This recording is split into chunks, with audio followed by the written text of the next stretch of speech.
Chapter 1562. How many dishes? Is it that intoxicating? You don't say. It's rare to see such an exciting performance. Shocking. The reason why the chiefs of the various tribes danced wildly at the conferring ceremony was actually because the orcs and spectators in the ordinary seats were all stunned by this scene. It was rare to see such a group losing their composure. They couldn't help tiptoeing and craning their necks to look inside. Is his dishes so intoxicating when paired with my wine? Hannah stroked her chin curiously in the crowd. Was Meg's dishes better, or was her wine better? As the descendant of the god of wine, she naturally had her own pride. However, looking at the intoxicated expressions of those nobles, she became even more curious about Meg. Hannah had always thought that Mag was a super good spy to be chosen by the organization for such an important mission. However, she didn't expect him to be a chef, and from the looks of it, he was a super good chef. When this matter is resolved, I must get him to cook a good meal for me. If it's really good, then I'll force myself to. HMPH. He got off too easy. Hannah thought of something, and stomped her feet shyly as her face flushed pink. Lord Devoldy, there are people guarding every entrance. More than 10 of our brothers have been captured. What should we do now? An orc wearing a straw hat hurriedly walked in from an alley outside the city, and said to Devoldy, who was leaning against the wall and looking in the direction of the city wall. How many of our brothers have sneaked in now? Devoldy asked that orc as he turned around. Including those who were hiding in the city last night, there are about 50 of them. That's too little. Devoldy frowned. They created a ruckus in the inner city last night, and ended up falling into Gary's trap. Luckily, the mysterious person helped them. Not only did they escape unscathed, but they also rescued the orcs who were imprisoned by Gary because of the former chief. However, almost everyone retreated from the inner city in order to avoid capture. In the end, Gary repaired the city wall overnight, and sent out a large number of soldiers to guard every exit. Today was Gary's conferring ceremony, and at the same time, young Master Ferdinand would be executed. If they didn't do anything today, Gary's position would be unshakable once young Master Ferdinand was hanged.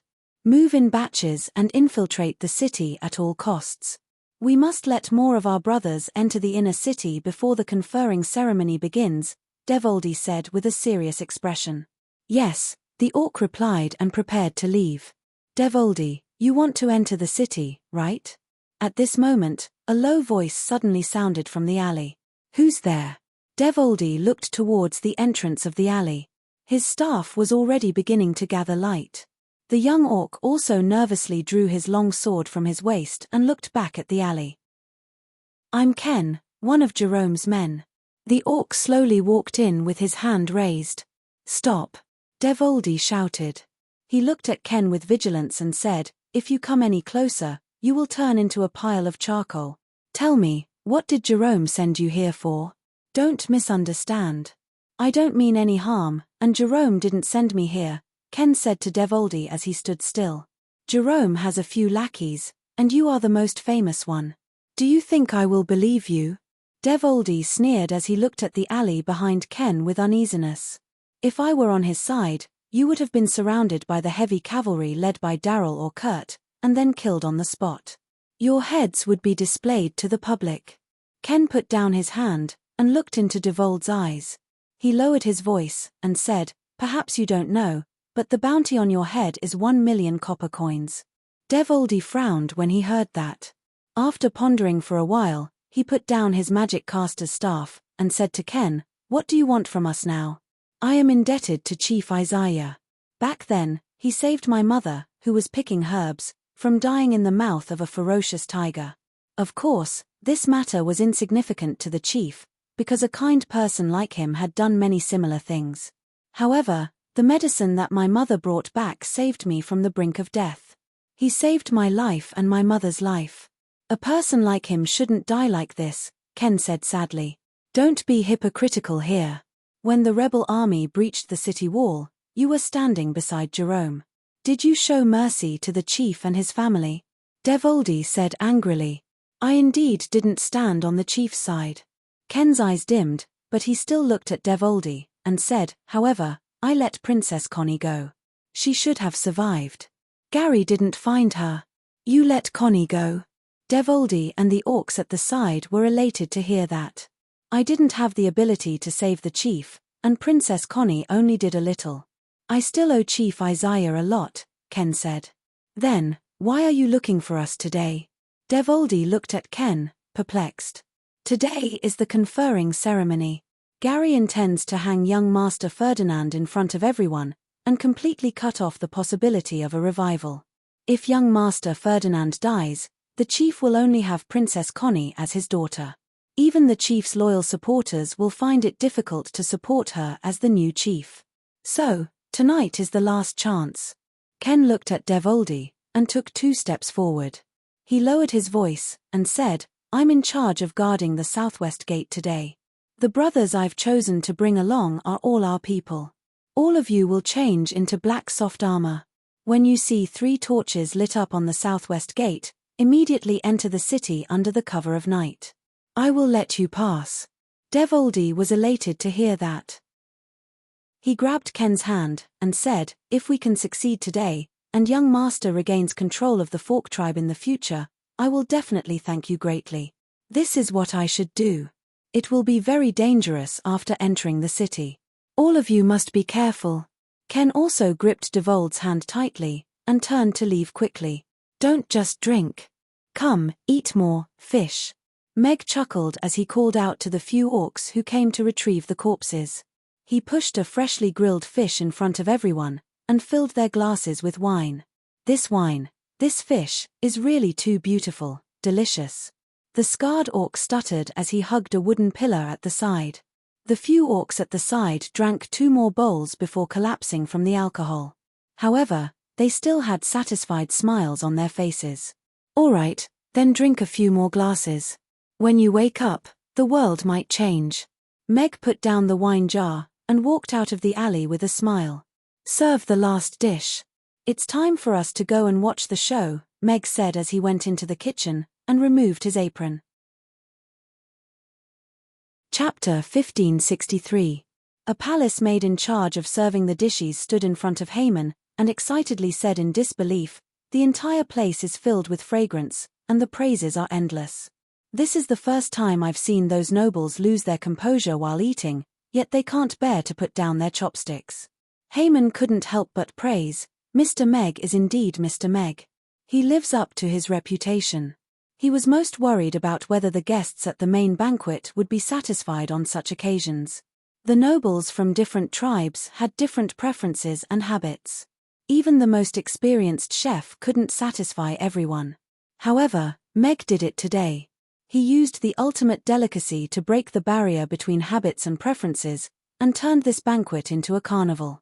Are the dishes finished? Haman continued to ask. That palace maid pondered for a moment, and said, they said that there's one last dish. It will end after it's served.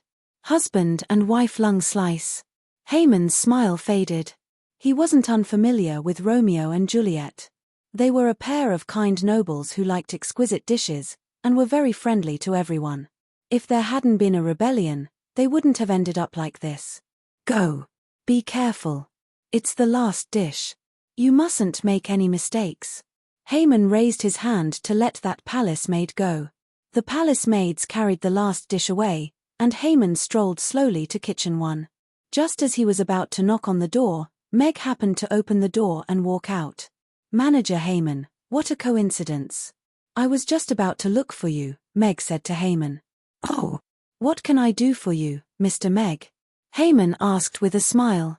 Mag smilingly said, all the dishes have been served. The chief's conferring ceremony is very rare, and it's even a big tribe like the Fork tribe. Therefore, I want to bring the children and ladies to see the world and observe the conferring ceremony. I wonder if that's possible. Today's banquet was very successful. The nobles from various tribes were full of praises for your dishes. Since all the dishes have been served, I can report to the higher-ups if you want to attend the ceremony, and I can bring you there.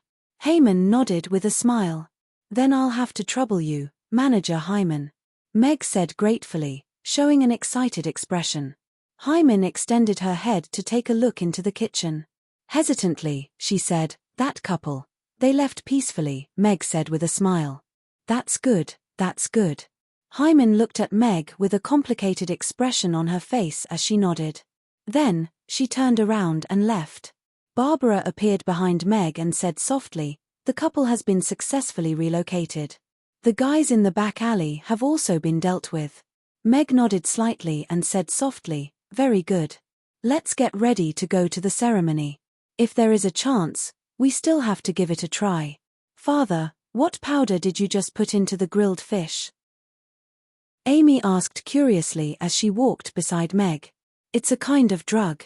A drug to make our enemies easier to deal with," Meg explained with a smile. In the end, he only added cephalosporin to the grilled fish on Gary and the others' table. With their average 10th tier strength and physique, that little amount would only make Hannah drunk, and make it easier for them to get drunk. Apart from saving Ferdinand, Meg's more important goal tonight was to find the source of the black fog and get rid of it. He had to ensure that he had enough ability to control the situation when he carried out this mission. Making the enemy drunk was undoubtedly a very good way to reduce their strength. Tonight, the black fog was more important than anything else. For this, he would do anything. Cover Ugly Duckling with a black cloth bag. Don't let anyone see it. Meg took out a black bag and covered Ugly Duckling with it, leaving only half of its head outside to breathe. "Meow, Tilda." Ugly Duckling looked up at Meg with a puzzled expression. "Ugly Duckling, follow what I taught you later. When you come back, I'll make a grilled fish just for you. No chili, okay?" Meg said to Ugly Duckling with a smile. "Meow, meow, meow." Tilda Ugly Duckling's eyes lit up like little stars. Hyman made the arrangements very quickly. About 10 minutes later, Meg and the others boarded a black horse-drawn carriage and drove slowly in the direction of the venue. Meg lifted a corner of the curtains and looked out. There weren't many people on the streets. Instead, there was an orc soldier every 20 meters or so. The security was very tight. They were stopped 3 times along the way for inspection. However, Hyman should have applied for a pass for them, so they passed through without any inspection. "We're here." The horse-drawn carriage stopped, and the coachman's stiff voice and noisy discussions could be heard. Meg and the others lifted the curtains and came out. The horse-drawn carriage stopped at the periphery of the venue. In front of them was a black mass of people. Further in, there were dozens of bonfires that lit up the entire venue. The banquet was coming to an end, and the palace maids started to remove the plates. This meant that the conferring ceremony was about to begin. The coachman said sternly, "According to the rules, you can only watch the ceremony from here. You're not allowed to move around as you wish. I will supervise your actions throughout the entire process. If you violate the rules, I will bam." With a dull thud, the coachman was stuffed into the carriage before he could finish his sentence. "Let's go. We'll take a look at the front." Meg stopped the horse-drawn carriage in an area where many other horse-drawn carriages were parked, and said to the people who were looking at him with surprise. He led the way to the front of the crowd. "Wow, I feel like the boss is getting more and more handsome," Yabemia whispered to Elizabeth. Elizabeth frowned slightly.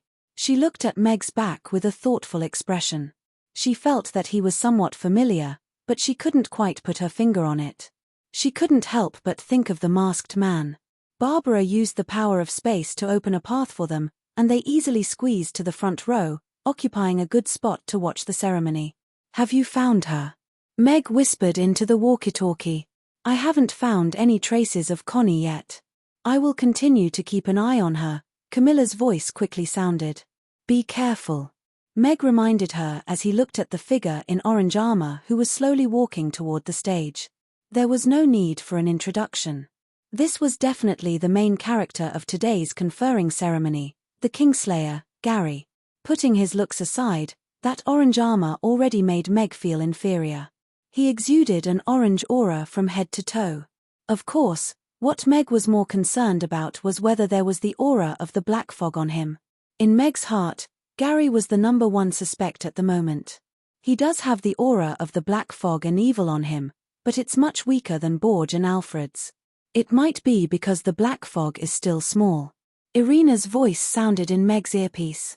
Daddy's Otherworldly Restaurant. Daddy's Otherworldly Restaurant. Chapter 1564. As expected. Meg narrowed his eyes slightly. He had confirmed his target. Gary was indeed related to the Black Fog. However, since that was the case, he would have to fight to the death with Gary today. The mission would end tonight. He had to kill Gary and eradicate the Black Fog before then. There were indeed many powerhouses present. The golden-armored beastman sitting at the main seat in the middle should be the number one beastman, Auster. A majestic and powerful aura emanated from his body. Compared to the other level 10 beast men at the same table, he was clearly a notch above them. 4 of the top 10 orc tribes had sent their chiefs, and 3 other tribes had sent their representatives. It was easy to tell which tribe they belonged to from their obvious characteristics. Before coming, Meg had read up on a lot of information about the orcs, so he had some understanding of the various tribes. The Fork tribe was not as powerful as the August tribe, but the former chief, Isaiah, used his powerful charisma and friendly attitude to all the tribes to gain the support of many tribes. That was why the Fork tribe and the August tribe were able to keep each other in check. After Isaiah died in the rebellion, this balance was broken. Many of the tribes that sent their representatives instead of their chiefs were on the Fork tribe's side previously. There were also 2 tribes that didn't send anyone to attend the conferring ceremony. The chiefs of those 2 tribes were on good terms with Isaiah. Auster and Gary had an ambiguous relationship, so Meg couldn't make a move during the conferring ceremony. He could only wait for the conferring ceremony to end and everyone to leave before finding a chance to make a move. Gary went up to the high platform in the middle of the venue. The burning bonfires at the 4 corners of the high platform lit up his orange armor. Everyone, thank you for coming to attend the Fork tribe's chief conferring ceremony, the chief guard said loudly from below the stage. Our new chief, Chief Gary. He will be crowned king and become the new chief of the Fork tribe under the witness of Lord Flurken. A wave of cheers and applause rang out at the scene. Gary looked at those orcs who were cheering for him, and his lips curled up slowly. He had waited for this moment for a long time.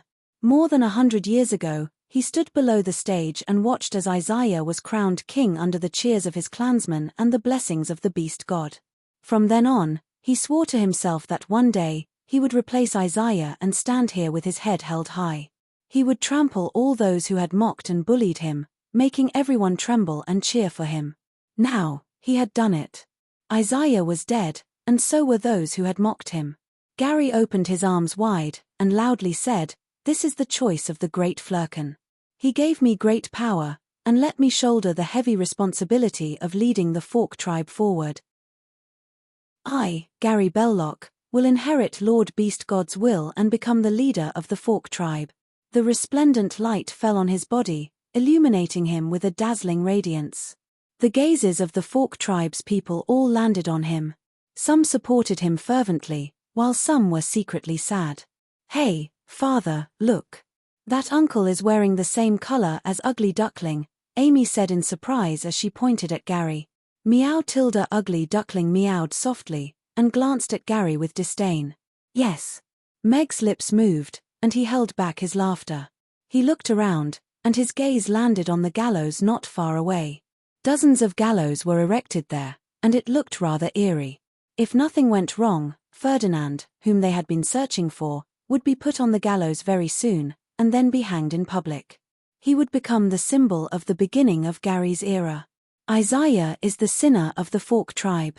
When he was in power, he disobeyed and insulted Lord Flurken, used evil people, and wantonly harmed the ordinary clansmen. Gary began to list out the 10 crimes that Isaiah had committed during his reign. Every crime was abominable, and he described Isaiah as a tyrannical and unscrupulous tyrant. Those nobles sitting in the ordinary seats all agreed loudly, condemning Isaiah. It was as if the wise ruler that they were proud of a few months ago had become their father's murderer in the blink of an eye. On the other hand, the ordinary orcs in the outer circle were very quiet. Many of them lowered their heads and kept quiet. This fellow really can't be compared to Isaiah. Auster looked at Gary, who was glowing on the high platform, and smiled with disdain. He leaned back in his chair calmly. He was here to watch the show tonight, and he hoped it wouldn't disappoint him. Some of the chiefs and representatives of the various tribes were gloating, while some were silent. Lord Flurkin chose me to end Isaiah's reign and save the clansmen who are living in the abyss of suffering. Recently, there are still a few remnants who are unwilling to give up, and are trying to restore the tyrant's rule and support the tyrant's son to become the new tyrant. Gary pointed at the gallows. A secret passage appeared on the ground in front of the gallows, and a skinny young orc was brought out of the passage with his hands tied. It's young Master Ferdinand. Someone from the Fork tribe quickly recognized that young man, and exclaimed, "His Ferdinand?" Meg looked at that skinny young orc. He was about 16 or 17 years old, had a head of messy brown short hair, pale skin, and a pair of pinkish-white beast ears on his head, which were indeed the same style as Connie's. He did look like a little bottom with weak kidneys, just like what Hannah said. However, what made Meg even more surprised were his pure black eyes. There wasn't any white in his eyes, and they were still dark and eerie under the light of the fire. He also has an evil aura on him. It's also very faint, but there's an indescribable eeriness to it. Irina's voice sounded in Meg's ears. How is this possible? Meg narrowed his eyes as he looked at Ferdinand, who was being brought to the gallows step by step, in bewilderment. He was the elder brother that Connie risked his life to come back and save, and the eldest son of the former chief, Isaiah. Why would he have an evil aura on him? Ferdinand's appearance caused quite a commotion. The nobles were still shouting and cursing loudly in support of Gary, while the ordinary orcs outside the fence gradually surged forward. Young Master Ferdinand is such a kind person. He's just like the old chief. They're both honest and kind people. Yes, what a pity. He should have been our new chief. Some elderly orcs couldn't help but sigh. Their voices were filled with pity and pity. The orc guards in front of the fence smashed the orcs who were charging forward with their clubs without any hesitation. At the same time, they drew their swords and sabers to warn everyone to back off. In the crowd, Devoldy slowly raised the magic caster's staff in his hand. Many orcs who had squeezed to the front also began to pull out the weapons hidden in their coats. Gary looked at Ferdinand, who was already tied up with a rope, and coldly said, "Ferdinand, you and Isaiah have committed a heinous crime against the Fork tribe. Today, you will be hanged on this gallows to end the dark era of your rule. What else do you have to say? If Father has led the Fork tribe for over 100 years, and has caused any harm to the tribesmen present, please allow me to express my sincere apologies to everyone here on his behalf," Ferdinand said to all the orcs present. He looked at the orcs present, and sincerely and generously said, "He died in the hands of his most trusted brother. The city gate was opened by a traitor, and the palace was conquered by the rebel army. He fought until the very last moment for the dignity of the chief and the glory of the guardian of the beast god. He lived his life with a clear conscience for the choice of the beast god. He lived up to the trust of all the tribesmen. He lived up to his role as a father." The clamoring nobles gradually fell silent. Everyone hurriedly avoided Ferdinand's gaze, and didn't dare to meet his eyes. "Isaiah! Isaiah! Isaiah!" Outside the fence, the orcs' furious and impassioned shouts could be heard. The crowd started to surge forward. Gary's face changed between green and red. He quickly said, "You're misleading everyone with your lies. Kill him." Chapter 1565. Not only did Ferdinand not beg for mercy, but his words were also very righteous and powerful as he mercilessly exposed Gary's previous slander. The orcs who had been living in fear during this period of time started to miss the prosperous and stable life during Chief Isaiah's time.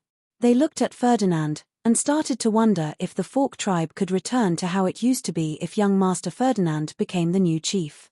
The expressions of the nobles sitting in the VIP seats also changed a little. They knew very well what kind of chief Isaiah was to the Fork tribe for the past 100 years, and they didn't have to suck up to a tyrant every day in fear. The chiefs and representatives of the various tribes were all looking at Ferdinand with different expressions. They felt pity for Isaiah, their only remaining son. It's a pity. If there wasn't a rebellion, he would be the next Isaiah of the Fork tribe. In another generation, they would be the ruler of the Twilight Forest. Billy looked at Ferdinand with pity as he saw Isaiah's shadow in him. Hee. Interesting. Auster crossed his legs with interest.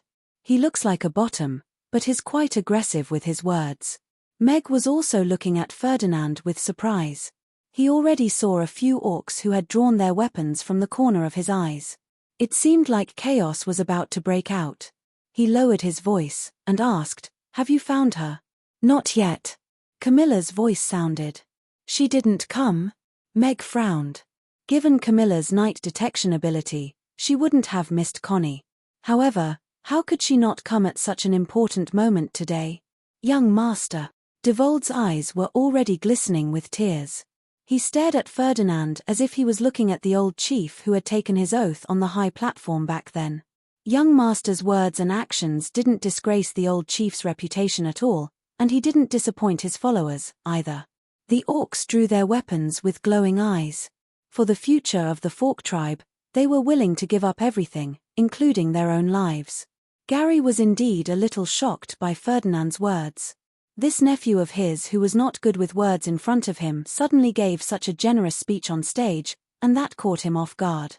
Not only did he not enjoy the thrill of victory, but because of his words, the public opinion that he had suppressed during this period of time exploded. Kill him. The cold command was squeezed out of Gary's mouth. This fellow was as detestable as his father. Gary, you killed the king and your elder brother. Lord Flurken would never choose someone like you to be the chief of the Fork tribe. Ferdinand's expression did not change as he said generously, "My clansmen, in the name of Flurken Beast God, let's start a defense. Overthrow the Kingslayer. Let the Fork tribe return to the light of Lord Beast God. Resist." Gary looked around at everyone below the stage and outside the stage. He smiled in disdain, and said, "I would like to see who dares to defy me." Swish! An arrow flew out from the darkness, and directly pierced through the glabella of the orc who was about to hang Ferdinand, nailing him to the gallows. As if a bugle horn had sounded, the orcs who were scattered around the venue suddenly surged forward. They broke through the orc guard's line of defense, and charged toward the gallows. Gary looked at those orcs who were charging toward the venue, and ordered in a deep voice, "Kill them all, SSSS. Right at this moment, a tearing sound suddenly sounded. Gary lowered his head to look at the short sword that had pierced through his chest. He then turned around to look at Basil, who had retracted his hand and taken 2 steps back, in shock and disbelief. His body swayed, and he half knelt on the ground with a plop. He held his chest, and asked Basil furiously and indignantly, "Why? Chief Gary." Everyone exclaimed when they saw this scene. They looked at Basil, who was severely injured by Basil's sneak attack, in disbelief. Basil was Gary's best general, and also his most trusted right-hand man. Why would he suddenly assassinate him at such a time? The chiefs and representatives of the various tribes could not sit still anymore. They thought they were just here to attend a conferring ceremony, and did not expect such a chaotic situation to occur. They did not know what to do all of a sudden. Oh! Counterattack! Infernal affairs! Mission impossible! Meg was also completely dumbfounded when he saw this scene. The threat of Ferdinand's death had been removed, and Gary's best warrior had turned on him and severely injured him. The situation had turned around instantly. From the information given to him by the Grey Temple, such a situation could not be predicted at all. He also did not expect Gary's most trusted 10th-tier orc, Basil, who looked like an honest fellow, would turn on him at the last minute. "Basil, what are you doing?" Daryl and Kurt, who were standing below the stage, were also looking at Basil in shock as they shouted at the same time. "I am doing the right thing according to Lord Beast God's guidance." Basil looked at Daryl and Kurt, and sincerely said, "I didn't have a choice in the past. Now, I want to be a good person and choose a good chief for the tribe. Ferdinand! Ferdinand! Chief Ferdinand!" The cheers gradually became louder, and soon reverberated throughout the venue and the entire inner city. Everyone crowded around the gallows, and shouted Ferdinand's slogan. Even many nobles joined in the cheering crowd. "Daryl, Kurt, help me kill this traitor and Ferdinand. In the future, the 3 of us will rule the Fork tribe," Gary said to Daryl and Kurt with clenched teeth. Daryl's and Kurt's expressions changed a few times. They exchanged glances and saw hesitation in each other's eyes. Gary's words were undoubtedly very tempting, but the situation was a little out of control now. Even they might not be able to kill Basil and Ferdinand to control the situation. So, if the tribesmen who were coerced and bewitched by Gary can come to their senses and join the crusade against the Kingslayer, the crimes you have committed in the past will be redeemed. I promise that from today onwards, I will let bygones be bygones. The shackles and ropes on Ferdinand's body had already been removed, and he was standing on the gallows as he spoke loudly. Gary killed his brother to usurp the throne, and bewitched and coerced us. His crimes are punishable by death. Daryl is willing to listen to young Master Ferdinand's orders. Daryl was the first to kneel on one knee toward Ferdinand. Kurt is also willing to follow. Kurt shouted as he half knelt on the ground right after. You all. Gary's eyes were wide open. He didn't expect that the conferring ceremony today would be so deserted. He looked at Auster and begged, Chief Auster, please help me get rid of the traitors. After this is done, I will definitely repay you for what you said earlier. This is an internal matter of the Fork tribe. I represent the August tribe, so it's not appropriate for me to interfere too much to avoid unnecessary trouble. Please help yourselves, Auster said with a smile. Chapter 1566. Previously, he was still the arrogant new chief who had just ascended the throne. Now, Gary was deserted by everyone and became a rat's poop that no one wanted to taint. The sudden contrast caused many people to feel a little uncomfortable. So, whose conferring ceremony are we attending today? Harbeng asked softly. Look, isn't that Mr. Mac, Little Boss, and the rest? Hagar asked as he pointed at a few figures in the crowd. Looks like it. Harbeng looked in the direction where he was pointing, and saw the familiar white twin ponytails. He nodded. Meg looked at Auster and Ferdinand, who was smirking on the gallows, and narrowed his eyes slightly. The development of the matter was indeed beyond his expectations in many aspects. Ferdinand's impassioned speech had won over the support of the ordinary orcs. Basil's fatal betrayal had severely injured Gary, and then said that classic line. Auster, who was supposed to be on Gary's side, chose to watch from the sidelines and not interfere in this matter. It was as if he was watching Gary fail completely. Mag wasn't so naive to believe that all of this was just a coincidence. The aura of a conspiracy was gathered and concentrated on Ferdinand. This skinny young man had obviously been in control of the situation today from the beginning to the end. He completed the counterattack step by step and established his authority and status. He was so scheming that he did not seem like a young man. Meg even felt that he had some connection with Auster. The Kingslayer was deserted by everyone, and the prince returned to save his people from the abyss of suffering. He became the new chief who was loved by the people. This drama seemed to be quite good. Wow, looks like Connie's brother is a very powerful person. We didn't even have to do anything to subdue the bad guy, Yarbemia praised. Then, did big sister Connie receive the news in advance, so she didn't come? Amy asked curiously. Mag also thought of a possibility when he heard that. If Connie had met Ferdinand last night, and the two of them had interacted, then everything would make sense now that she didn't appear in the group that was going to kidnap the chief. However, Meg still felt that something was amiss. Where did the evil aura on Ferdinand come from?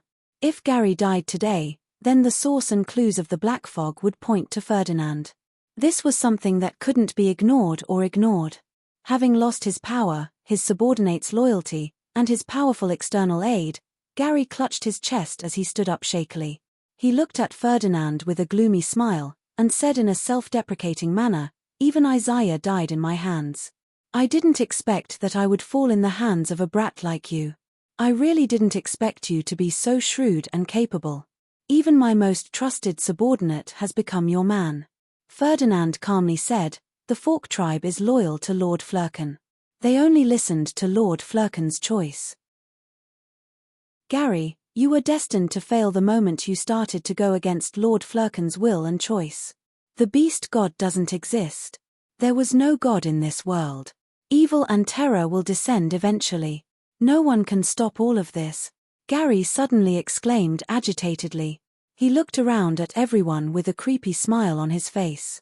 He grabbed the short sword that had pierced into his chest, and pulled it out forcefully before stabbing it into his own heart with a creepy smile on his face.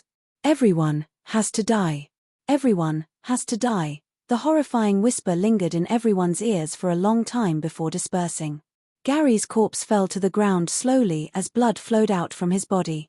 His eyes were still open as he looked at the pitch-black night sky with a creepy smile on his face as if he was welcoming something. Everyone looked at Gary's corpse with fear on their faces. What did he mean by saying those words before he died? It made them feel terrified. Terror and evil will descend eventually. Everyone has to die. Meg looked at Gary's lifeless corpse, and felt a little regretful that he couldn't get more information about the black fog and evil from him. If this was the final boss, Meg felt that there was still something missing. Meg glanced at the mission tab in his mind. The mission to clear the black fog was still at 0. This meant that Gary's death had no effect on the black fog mission. In other words, he wasn't the source of the black fog at all. Gary's death cast a terrifying shadow on everyone, and the scene fell into an eerie silence. Ferdinand went forward and sorrowfully said, "The Kingslayer Gary has been executed. This is to comfort my father, Chief Isaiah, and all the innocent tribesmen who died in the rebellion and massacre." Darrell went forward and loudly said, "Gary is a shameless Kingslayer and a scourge to the tribe. We are willing to serve young Master Ferdinand as our chief." Kurt also quickly went forward and loudly said, "We are willing to serve young Master as our chief." Basil bowed and said, "Young Master Ferdinand is Chief Isaiah's only son, so you are the best candidate for the chief. We are willing to serve you as our chief. We are willing to serve young Master as our chief." All the Fork tribe members at the scene shouted as they knelt on the ground. All the orcs looked at Ferdinand with sparkling eyes as if they had chosen a wise ruler for themselves. The atmosphere was very lively and excited. Gary's era was killed right after it started, and Ferdinand's era was about to begin. Devoldy wiped his tears, and murmured, "Old chief, we didn't let you down. Young Master will succeed you as the new chief, and continue to lead the Fork tribe forward." Auster stood up and lamented, "I didn't expect to witness such a moment. Chief Isaiah and I can be considered old friends. I am very glad to see that his son can succeed his position. Everything is prepared here today. Why don't we let young Master Ferdinand be conferred the title on the spot? The evil aura on him is growing rapidly. It seems like he has just absorbed the fearful emotions of everyone present." Irina's grave voice sounded in Meg's ears. Absorbing fearful emotions to become stronger. Meg looked at Ferdinand with a grave expression as well. It seemed like he was the mission target, the real owner of the black fog. "I am still young, and I am not powerful enough. How can I be the chief of the Fork tribe? Please elect a more capable and powerful tribesman to be the chief to lead the Fork tribe, and not weaken the tribe's prestige and reputation," Ferdinand said humbly. His gaze met Auster's briefly, and both of their lips curled up at the same time. "You are indeed not worthy to be the chief. Otherwise, the souls of your father, mother, and grandmother will not be able to rest in peace." Right at this moment, a cold voice sounded, and a petite figure walked out from the crowd, and lifted the black cloak on her body. Chapter 1567. Princess Connie. All the orcs exclaimed when they saw the young lady in black who suddenly walked forward.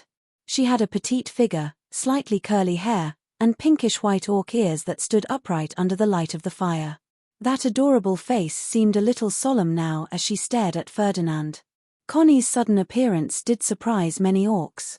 After all, there had been news from the start that Princess Connie and Chief Isaiah had died in the rebellion together. But now, she was standing here alive and well, and saying such unexpected words to young Master Ferdinand. One had to know that young Master Ferdinand had reprimanded Gary for many of his crimes, and had influenced Gary's trusted aides and the rebel army. Only after killing Gary did he manage to escape from danger, and was about to become the new chief of the Fork tribe. "Connie, you're still alive." Ferdinand was also stunned for a moment when he saw Connie. Then, he excitedly said, "That's great. I was so afraid that I would be the only one left in this world. Luckily, you're still here." That sincere smile and affectionate gaze all revealed an elder brother's concern for his younger sister. It made one feel emotional and touched. Yes, Princess Connie was the apple of the Fork tribe's eye. She was deeply doted on by Chief Isaiah, and was also doted on by young Master Ferdinand. Perhaps the things that happened recently had a huge impact on her, and that was why she had such a change. This lass. Auster squinted at Connie with a hint of doubt and danger. Meanwhile, the chiefs and representatives of the various tribes all kept quiet and observed the situation. Seems like Connie has also discovered something. Meg looked at Connie's back view, which was clenching her fists tightly, and fell into deep thought. She must have already known that everything would happen if she could hide in the crowd until now. I didn't expect her to disguise herself so well. I thought she was an old lady. Camilla's helpless voice sounded from the earpiece. Little girl, you even tricked me. Your innate ability is indeed not bad. In the crowd far away, Lex muttered to herself, feeling gratified. However, her gaze towards Ferdinand was filled with doubt. She could sense a familiar aura from him, which made her feel slightly uneasy. However, she could not recall what it was at that moment. Ferdinand, don't you feel ashamed when these words come out of your mouth? Connie looked at Ferdinand, and pursed her lips. You must be very disappointed that I didn't die, right? There was a sudden silence. Everyone between Connie and Ferdinand had already retreated. The orcs looked at Connie and Ferdinand uneasily, not understanding why the atmosphere between this pair of siblings who had only reunited after going through so much hardship was so strange. The smile on Ferdinand's face also gradually stiffened, but it quickly changed into a pained expression. He looked at Connie, and said, "It's all Big Brother's fault for not being able to protect you well. If Father and the rest knew about this, they would definitely not forgive me. Connie, don't worry. From today onwards, Big Brother will protect you well. I won't let anyone hurt you anymore." All the orcs heaved a sigh of relief. Ferdinand was indeed a very gentle and responsible person. Since he was so warm and kind to his sister, he would definitely treat his people like Chief Isaiah. Don't pretend to be kind. I saw it in Grandmother's diary. Connie took out a thick parchment book and a piece of bloody cloth from the cloth bag at her waist. She raised it high above her head, and pointed her fair finger at Ferdinand. With reddened eyes, she said, "You are no longer my big brother Ferdinand. You were bewitched by the devil, and gave your soul to an evil and terrifying existence. It was you who bewitched Gary and made him lead the troops to rebel and kill everyone in the palace. It was you who bewitched Basil and made him kill Gary. All of this was your scheme. You used Gary to kill Father, killed Grandmother who saw your scheme, killed my mother, and killed everyone who was familiar with you. You must be very disappointed that I didn't die, right? Ferdinand, you don't deserve to be the chief of the Fork tribe. You will make the Fork tribe be bewitched by the devil like the Erba tribe back then. We will fall into a frenzy of internal strife, and destroy everything in the end. I can't watch you destroy everything that Father protected with all his life." There was dead silence at the scene. The orcs looked at the parchment book and the bloody cloth above Connie's head with shock and confusion. Was everything that Princess Connie said true? The Erba tribe.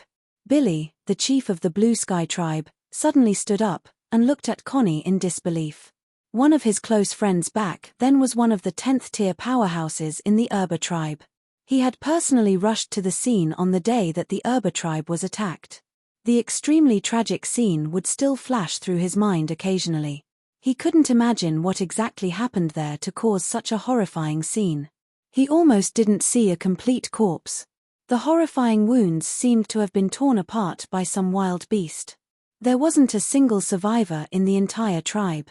What was even more horrifying was the expressions of those corpses. They all had a twisted and horrifying smile on their faces. There was no fear. They were smiling. This incident shocked the orcs, and the horrifying scene caused quite a bit of panic. Later on, there was news that the hairless monk had massacred the Erba tribe in order to take revenge. Many pieces of evidence were unearthed, and this incident was finally concluded. However, As someone who had been to the scene and seen those mutilated corpses with his own eyes, Billy had always been suspicious of this conclusion. He couldn't get rid of all his doubts even after the hairless monk was captured. However, according to what Connie said now, the Erba tribe wasn't massacred by the hairless monk. Instead, they were bewitched by the evil god and the devil, which led to a horrifying internal strife. Those bite marks, scattered limbs, and their horrifying expressions after death. Billy's gaze landed on Gary's corpse on the platform. Yes, it was that corpse with its eyes wide open and a creepy smile on its face. Billy felt as if his heart was suddenly squeezed, and his breathing became rapid. If all of this was true, did that mean that the devil really existed? Debbie. Rex looked at the diary that Connie was holding up high, and clenched his fists tightly. He suddenly understood why he found Ferdinand's aura familiar. The memories that he had purposely buried suddenly surged up. On that horrifying night, the thick black fog above the Erba tribe had this kind of aura that made people go crazy. So that's how it is. Meg's train of thought was also cleared up immediately. He couldn't help but look at Connie's petite back view with heartache. The day and night that they lost contact with her must have been very torturous for her. Seems like you were really frightened during this period of time. Ferdinand's expression didn't show the slightest bit of guilt because of Connie's accusation. Instead, he had a pained and self-reproachful expression as he instructed the orc beside him, "Bring Connie away first and take good care of her. I will bring the best doctor to treat her later." Chapter 1568. Ferdinand dismissed Connie's behavior as a mischievous act caused by excessive shock. The orcs were deep in thought after hearing that. Compared to the polite and composed Ferdinand, what Princess Connie said was indeed a little alarmist and illogical. Using the Erba tribe as a comparison was even more puzzling. The orcs from the various tribes who had seen the Erba tribe's massacre with their own eyes couldn't help but be deep in thought. They would never forget that scene for the rest of their lives. It indeed didn't look like a normal massacre scene. Even if it was a massacre, it wouldn't be so horrifying. Father once said that the Erba tribe couldn't have been massacred by the hairless monk alone. Could it really be like what this young lady said, that they were bewitched by the devil? Harbeng asked softly with surprise. "We can't come to a conclusion. We'll ask Father when we get back." Hagar had taken out a photostone and filmed Gary's corpse on the platform for a while before aiming it at Ferdinand again. Did this chap really make a deal with the devil? The thing he wants to give me, could it be? Austus' eyes also narrowed slightly as he fell into deep thought as he looked at Ferdinand. "I'm here to escort Princess Connie back to the palace to rest." Kurt walked towards Connie first as he couldn't wait to show his loyalty to the new chief.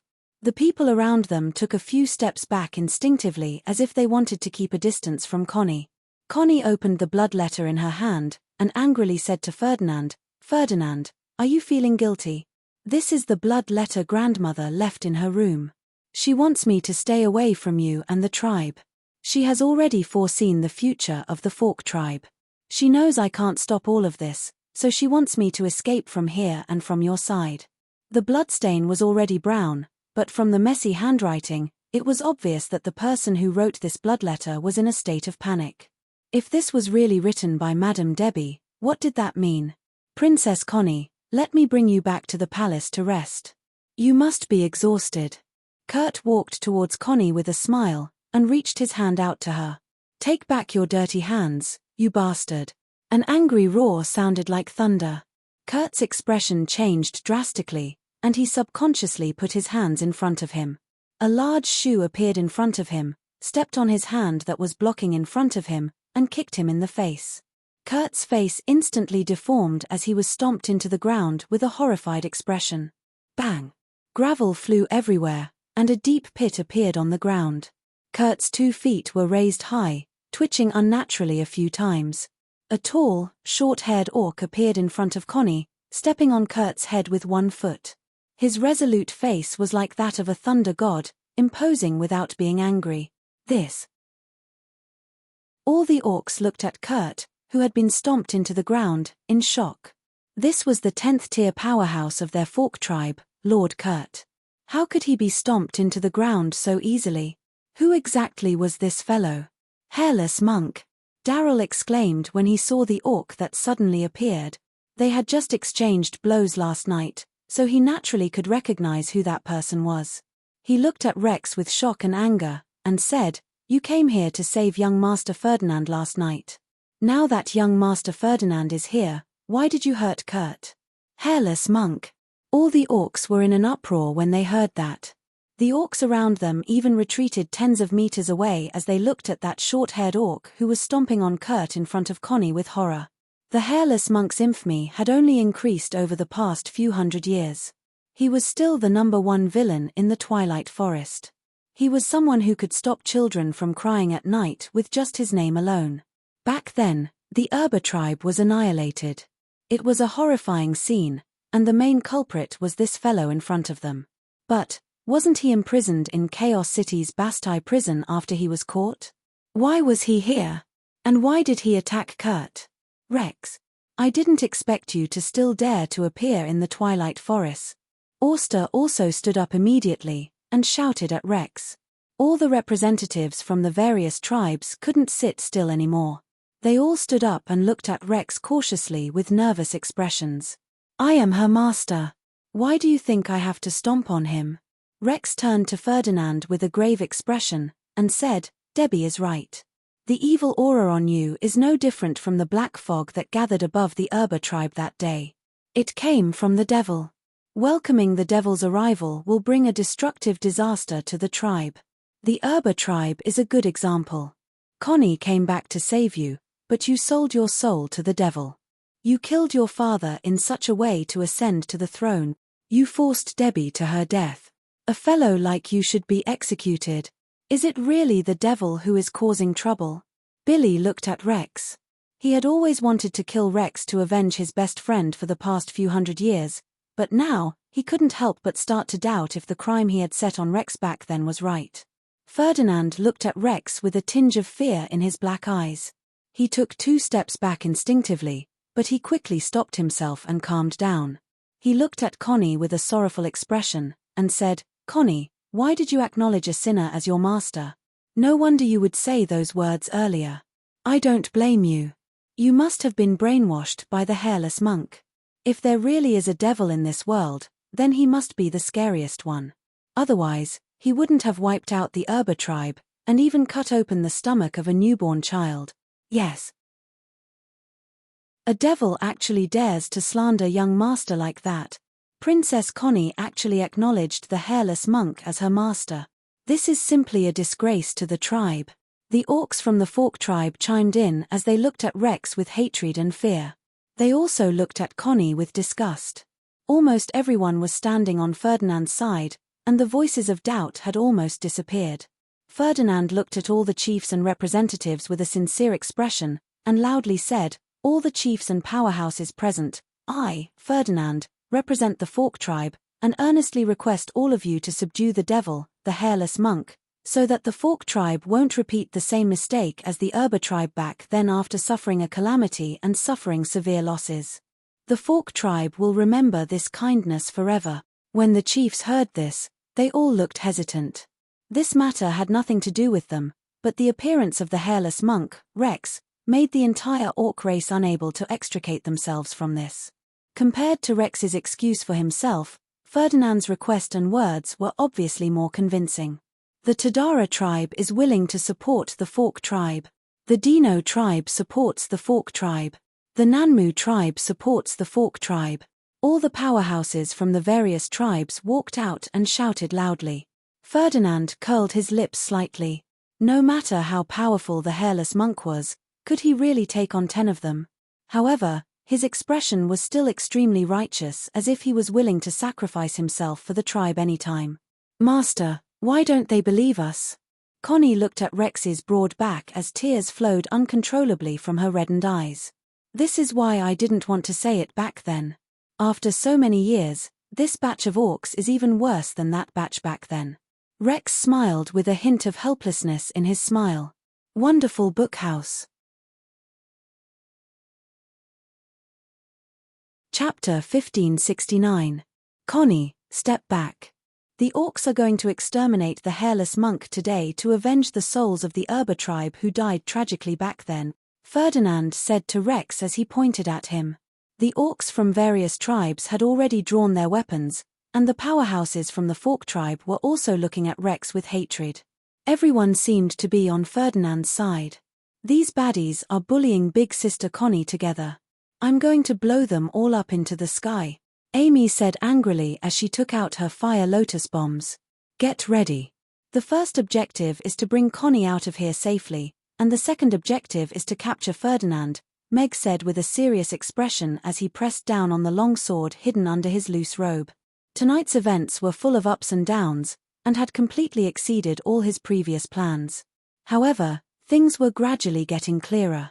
Ferdinand was definitely related to the Black Fog, and it was unavoidable to have a confrontation with him in order to exterminate the Black Fog.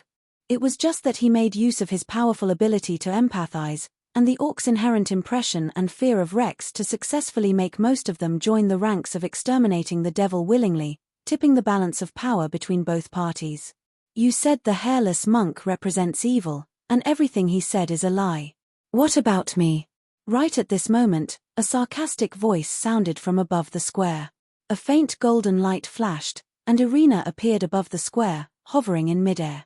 Irina! Someone exclaimed as everyone looked at Irina, who was wearing a long white dress and shrouded in a faint golden light. Irina's legend had never stopped during this period of time. No matter if it was fighting multiple 10th-tier powerhouses with Alex in Rodu, killing the Spatial Patriarch, establishing the Night Elves, killing Borg in a desperate situation, or leading the elven slaves out of the Wind Forest in a shocking manner. But, why did she appear at the Fork tribe? What did she mean by what she said? Ferdinand was also a little surprised by Irina, but he quickly said, Your Highness, Princess Irina, the Fork tribe and the Wind Forest have always been friendly. May I know what brings you here today? The orcs from various tribes also stopped and looked at Irina. This woman was the worst woman in the world to mess with. Even the Wind Forest was torn apart by her, not to mention that she had Alex, who could kill the Void Ancestor with a single slash. I came to destroy evil. The God of Light and the God of Life have granted me power and responsibility, allowing me to identify and cleanse all evil existences.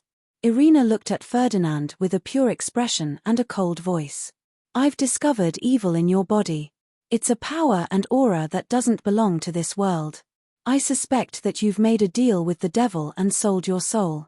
How is this possible? She's just talking nonsense, isn't she? How could young Master Ferdinand sell his soul to the devil? But Irina represents the God of Light and the God of Life. She must be very sensitive to evil. What she saw might really be real. There was an uproar instantly.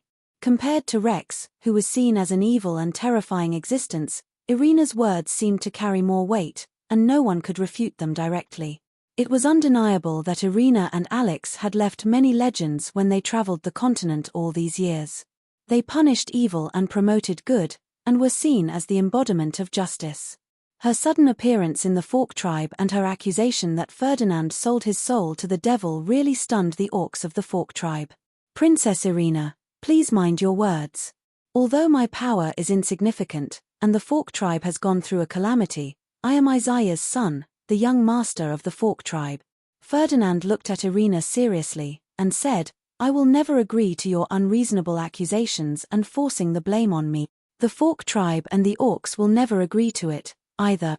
Today, the Fork tribe has gone through a calamity. I have lost my most important kin, and the tribe has lost the best chief. How can the Fork tribe's dignity be trampled on by people like you? The orcs of the Fork tribe were instantly agitated, and echoed Ferdinand loudly. All the orcs of the other tribes were also scrutinizing Irina. Her appearance was too much of a coincidence. If Gary sold his soul to the devil, it could still be explained, but how could Ferdinand, who was the victim, be the devil? Glib words won't change anything. Irina looked at Ferdinand, and raised the magic caster's staff in her hand. Golden light started to gather, and she smilingly said, whether you sold your soul to the devil or not, we only need a beam of holy light to know. All evil has nowhere to hide under the holy light. Irina, This is our orc race's matter. Aren't you meddling too much? Auster walked forward and looked at Irina with a dark expression. Who are you to meddle in our orc race's matters? You stirred up trouble in the Wind Forest, and now you want to stir up trouble in the Twilight Forest. Irina looked at Auster coldly and said, if he sold his soul to the devil, then this is no longer an orc race's matter. This is a matter that threatens the survival of the entire Norland continent. Why can't I meddle in it? Auster said with a dark expression, today's matter is not something you can meddle in. The Fork tribe has gone through a calamity. How can we allow you to be unreasonable and hurt innocent people? Auster and the August tribe will not agree to this. You still have as much bullshit as you did back then. Rex disappeared on the spot, and a fist the size of a sandbag appeared in front of Auster with a loud explosion. Auster's reaction was very fast. As he retreated, he also raised his fist to meet Rex's fist. Bam! With a dull thud, the powerful force formed an energy ripple that exploded in the air. The surrounding people were blown away, and the ground sank by half a meter. Auster was forced to retreat tens of meters, and his legs left a deep trench on the ground before he could stabilize himself. Meanwhile, Rex had already appeared in front of him again. Sonic booms kept sounding, and the two of them had already turned into two shadows. Only the dull thuds of the fists landing on their bodies could be heard. The sudden battle between Rex and Auster silenced all the voices of opposition. Irina's magic caster's staff was already glowing with golden holy light. Panic finally appeared on Ferdinand's face, and he ordered, Irina intends to kill me and overthrow the Fork tribe. Stop her. Protect young Master Ferdinand, Darrell shouted. He waved his magic caster's staff, and an ice barrier appeared above Ferdinand's head. Meanwhile, Basil was charging towards Irina with a metal rod in his hand. Holy light, let all evil have nowhere to hide. Irina chanted loudly, and pointed her magic caster's staff at Ferdinand. A bright golden holy light pierced through the ice barrier, and landed on Ferdinand, who had a horrified expression on his face. Chapter 1570. The dazzling holy light descended from the sky, penetrated the ice barriers, and landed on Ferdinand. Everyone's gaze subconsciously followed the direction of the holy light. This was the purest light in the world. Even the orcs had to admit it. Light elemental magic casters were extremely rare, and those who could master the holy light spell were even rarer. All of them were blessed by the god of light. That legendary god who was at odds with evil represented justice and light. The holy light represented light. It could cleanse a person's soul and eliminate evil. It wasn't very aggressive to normal people, but it was a sharp sword to evil. Most of the orcs in the Fork tribe still trusted Ferdinand. Since the holy light had already landed, it would naturally prove his innocence. By then, Irina would have to apologize for what she had done. Connie looked at Ferdinand with reddened eyes. She clenched her fists tightly, and her body was trembling slightly. Meg glanced at Irina, who was floating in the air. He entrusted Amy to Elizabeth, and left quietly with the excuse of finding a way out. Rex and Auster, who were fighting fiercely, punched each other, and took over 10 steps back at the same time. They stopped and looked at Ferdinand with tacit understanding. The pure golden holy light emitted a dazzling radiance as it landed on Ferdinand's body. No. Ferdinand's expression instantly twisted, and the hidden black fog could no longer hide. It was as if many black snakes had darted out from his body, twisting into terrifying ghostly faces in the holy light before they were disintegrated and dissipated by the holy light. Cake. Terrifying demonic roars came from those broken ghostly faces, making one's soul tremble. What is this? Why would the holy light shine on something like this? Why would young Master Ferdinand have such a terrifying thing on him? Oh my God! Did young Master Ferdinand really trade his soul with the devil? The orcs around Ferdinand retreated in horror. Their faces were filled with astonishment as they looked at Ferdinand, whose expression was distorted in the holy light. Within the pure holy light, Ferdinand's twisted and crazy expression was terrifying. Meanwhile, the ghostly face formed by the strange black fog made it hard not to associate it with a terrifying devil. Everyone suddenly realized that what Irina said might be true. The holy light was enough to prove everything. How could this be? The expressions of the chiefs and representatives of the various tribes changed drastically when they saw this scene. Demons only existed in legends, but they couldn't refute what they had just seen. If the existence of the devil was proven to be true, and Ferdinand had exchanged souls to bewitch Gary into killing the king, then what Connie had said about the incident at the Erba tribe was really due to the devil's involvement, causing the entire tribe to kill each other? Princess Irina is right. There is indeed something wrong with the black fog on him. It exudes an evil aura, and it's similar to what Gary showed just now. Billy raised his hand and pointed at the charging basil. Countless vines rapidly grew from the ground and formed a wall in front of him in the blink of an eye. Basil tried to dash over, but he was suddenly surrounded by layers of vines that wrapped around him. Ferdinand lifted his head slowly, and a circle of red light lit up around his pure black eyes. He looked at Irina, and grinned. You can't kill me. I am the god of darkness, and I am everywhere. You are just a remnant thought that possessed a coward's body now. You really think of yourself as an evil god? Irina pursed her lips in disdain. She raised her magic caster's staff again, and chanted, God of light, please bestow upon me the power of the holy light to cleanse the world of all evil and darkness. A beam of holy light that was even brighter and larger than before suddenly descended. Ferdinand looked up at the sky and let out a shrill cry. The black fog dissipated in the holy light at a speed visible to the naked eye. Many of them disappeared in the holy light before they could even turn into ghostly faces. Ferdinand's face became even paler, and he even felt like he was going to become transparent. The red color outside his eyes gradually faded, and his eyes returned to black. He looked at Connie, and said weakly, Connie, I didn't want to kill you. I never. Please save me, but you killed everyone I cherished, including you. Connie choked with sobs with red eyes. If there's a next life, please let her go, Amy continued loudly. Phut. Ferdinand spat out a mouthful of black blood, and his expression sank into chaos and madness again. Was the old chief's death and that rebellion really planned by Ferdinand? How terrifying.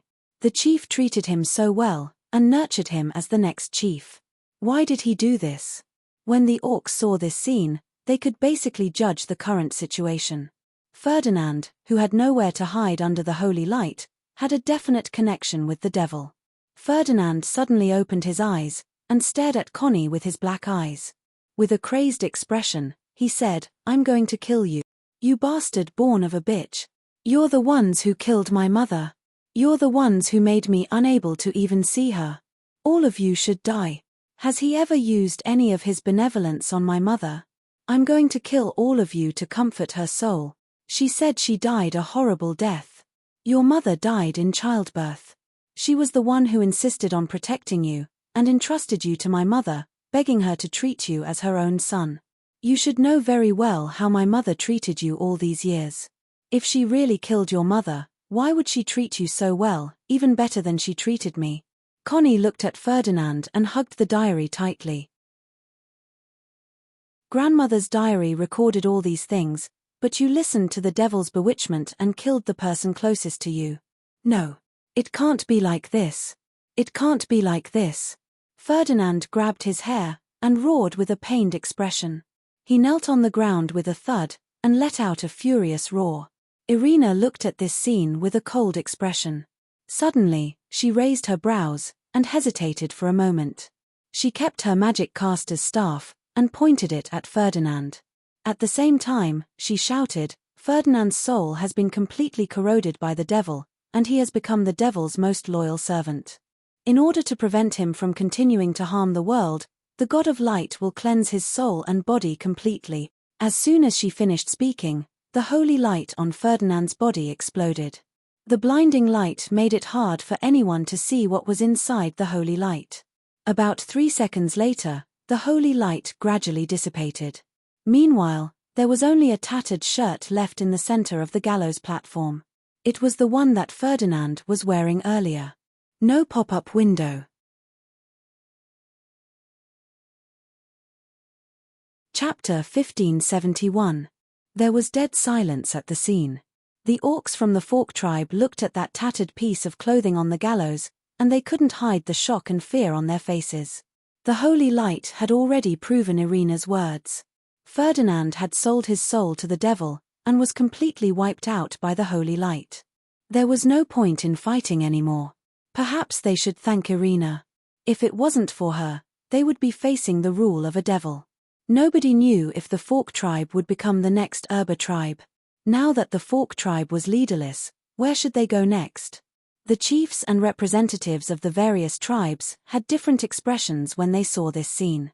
The devil's control of Ferdinand was proven to be real, and it was very likely to have caused the Urba tribe to kill each other hundreds of years ago. Would the same thing happen in the Twilight Forest again? The Fork tribe had lost another 10th-tier powerhouse in this chaos, and had also lost the chief successor. Their power had dropped significantly, and they were only left with 3 10th-tier orcs who weren't considered very powerful. They might not even be able to gain a foothold in the top 10 tribes. What happened tonight would have a huge impact on the structure of the Twilight Forest. Ding!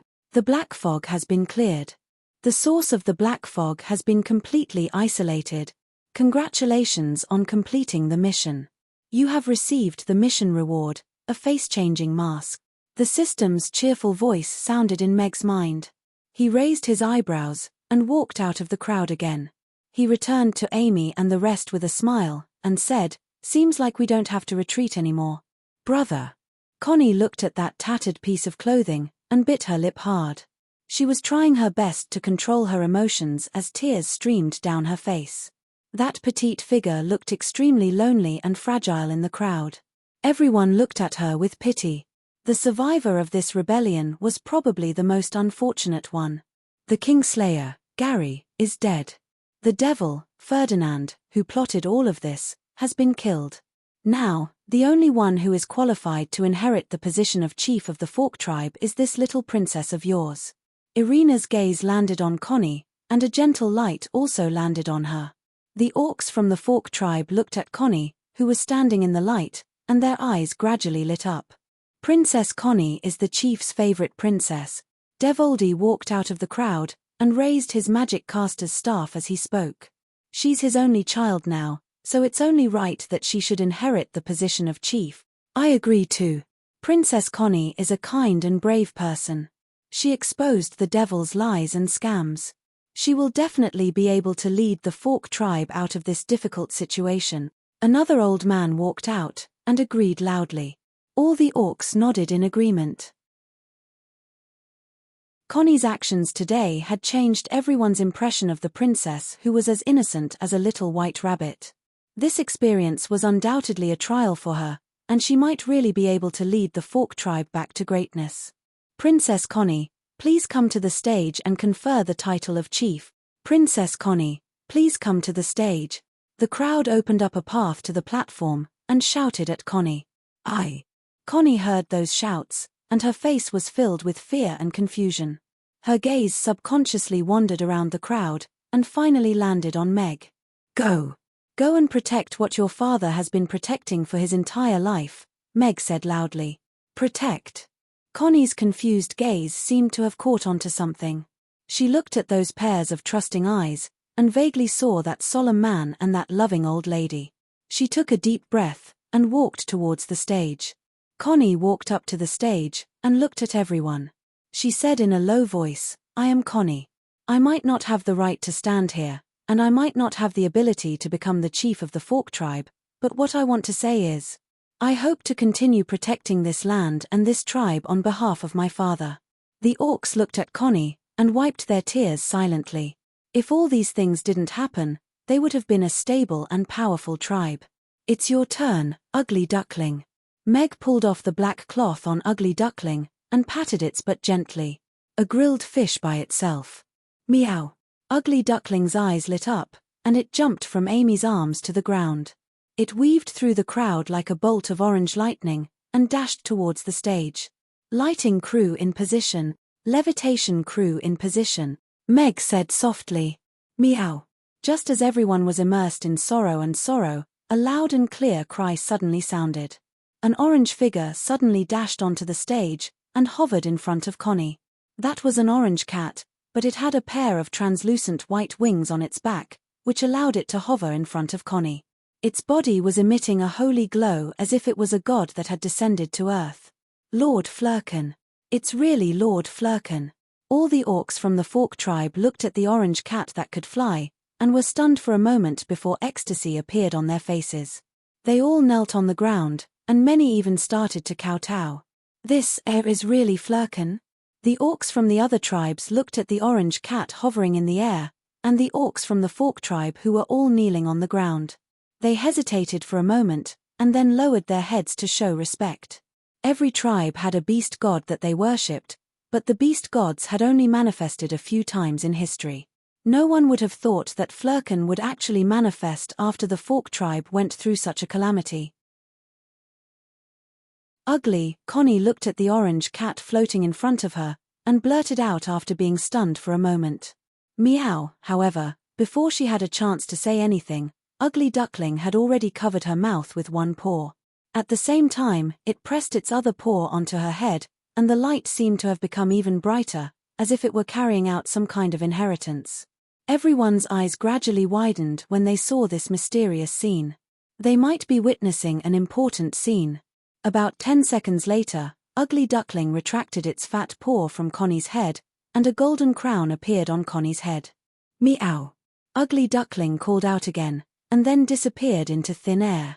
All the light dissipated, and only the golden crown on Connie's head was left shining brightly. Lord Flurkin has chosen Princess Connie. Lord Flurkin has also acknowledged Princess Connie to lead the Fork tribe. Chief Connie. Chief Connie. All the orcs stood up, and started cheering as they looked at Connie.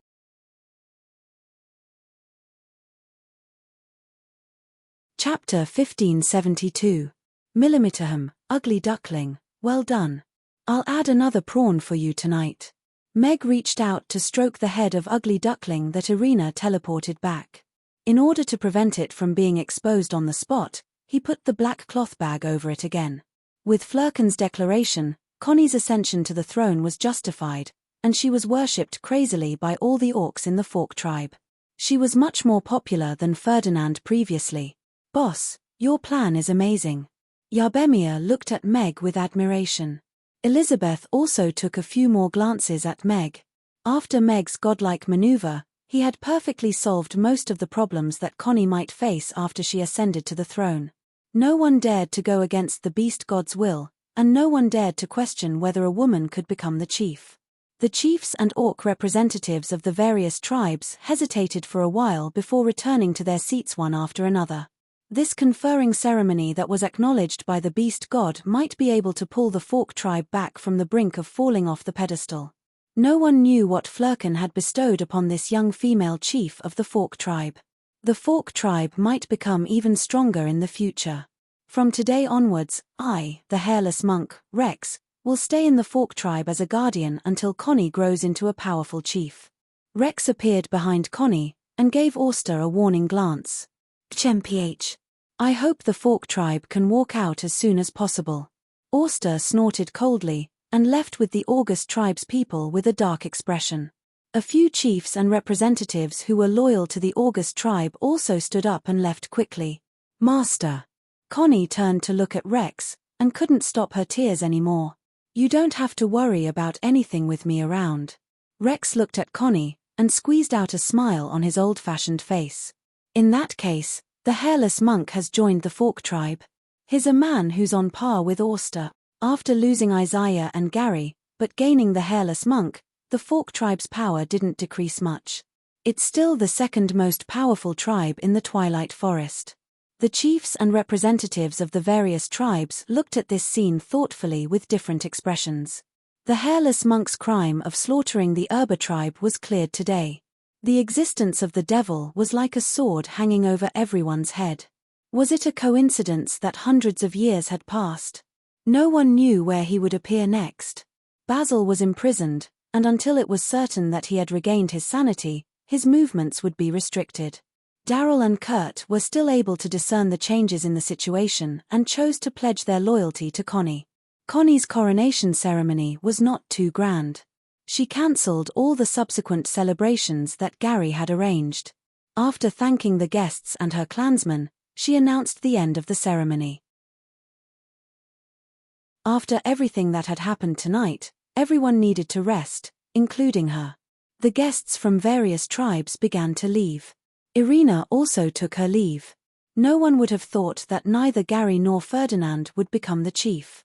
In the end, it was Connie who became the new chief of the Fork tribe. This incident was bound to have a huge impact on the Twilight Forest, and even the Norland continent. "Ask Mr. Meg and his team from the main kitchen to come to the palace to see me," Connie instructed a close official before entering the palace. "Let's go. We can meet the new chief at another place." Meg held Amy's little hand and walked against the crowd toward the palace. Irina changed her outfit and landed beside everyone. She nodded slightly at Meg. Meg understood her gesture. He raised his eyebrows and smilingly said, "The lighting is perfect. Isn't it a waste to let a 10th tier light elemental magic caster do something like this?" Irina looked at Meg with a hint of a smile. "This beam of light has an effect that even 10th tier magic casters can't achieve.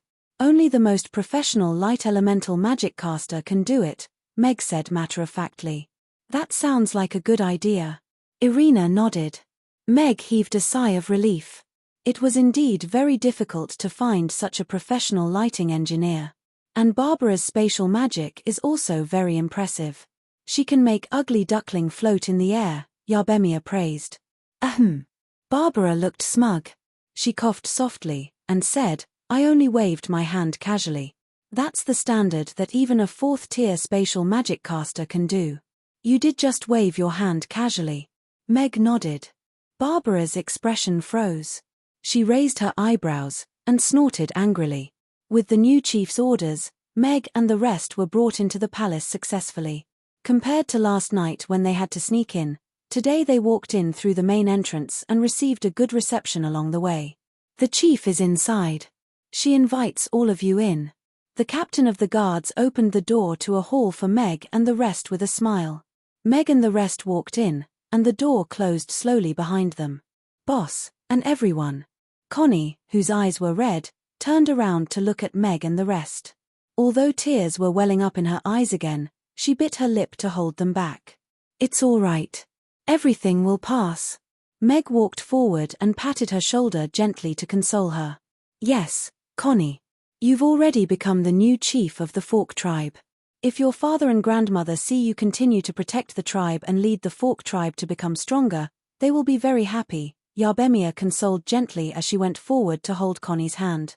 "I'm afraid I can't do it well." Connie looked worried and unconfident. "Since you have the courage to stand up, you should believe that you can do it."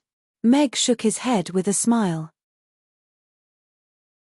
The first female chief of the Fork tribe, and the most powerful female chief of the Twilight Forest in the future.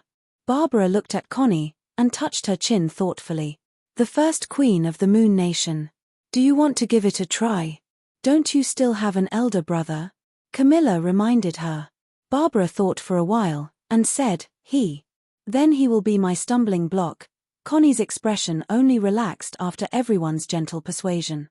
However, Ferdinand was a huge blow to her, and she probably wouldn't be able to forget it for a long time. "You should rest for a while." Irina walked forward and tapped Connie's glabella gently with her finger. A green light lit up, and Connie collapsed in Irina's arms.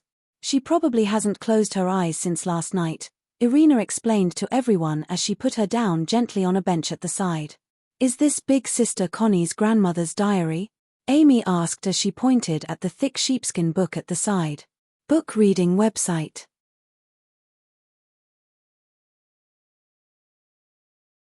Chapter 1573. Chief, Ferdinand is dead, and Connie is now the chief of the Fork tribe. There's also the hairless monk. Our plans are all messed up. What should we do now? An orc on the back of the flaming bird worriedly said to Auster, who had a dark expression. Lex is just a brainless brute, there's nothing to be afraid of. We don't have to worry too much about that yellow-haired girl either. However, the sudden appearance of the Flurkin beast god will allow her to gain some prestige after the news spreads, which will affect our plan to conquer the other tribes. Auster frowned, and pondered for a while before saying, "Let's go according to the original plan. Tell the public that this little girl is reckless, and can't take on big responsibilities. She's not fit to shoulder the position of the chief of the Fork tribe. After that, go and interact more with Daryl and Kurt, and promise them some benefits so that they can start another rebellion." "Yes," the golden-armored orc replied. Gary's death, and Connie's succession was an earth-shattering event for the Fork tribe. However, because of Flurken's recognition, the shock was minimized. Everyone believed that Lord Flurken had made the wisest and greatest choice for the Fork tribe. As Chief Isaiah's daughter, Connie would become the new chief of the Fork tribe, and continue to protect Tatari. Of course, there were voices of opposition. However, in front of the Hairless Monk's unparalleled power, most people chose to keep quiet. Because of Gary's framing and suppression, the orcs who were locked up in various prisons were released, and the vicious accomplices were locked up. Many things were happening in the night. Everyone knew that when the sun rose tomorrow, Connie's era would officially begin. So, the mission given to me by the organization is completed just like that. Hannah walked back to her little courtyard slowly. She was still in disbelief. She hadn't had time to use her wine tonight, and she hadn't had time to do her other preparations before everything was settled. But, what is the mission given to him by the organization this time? Save Ferdinand? Then Ferdinand is dead. Is the mission considered completed? Hannah stopped in her tracks, and was a little conflicted.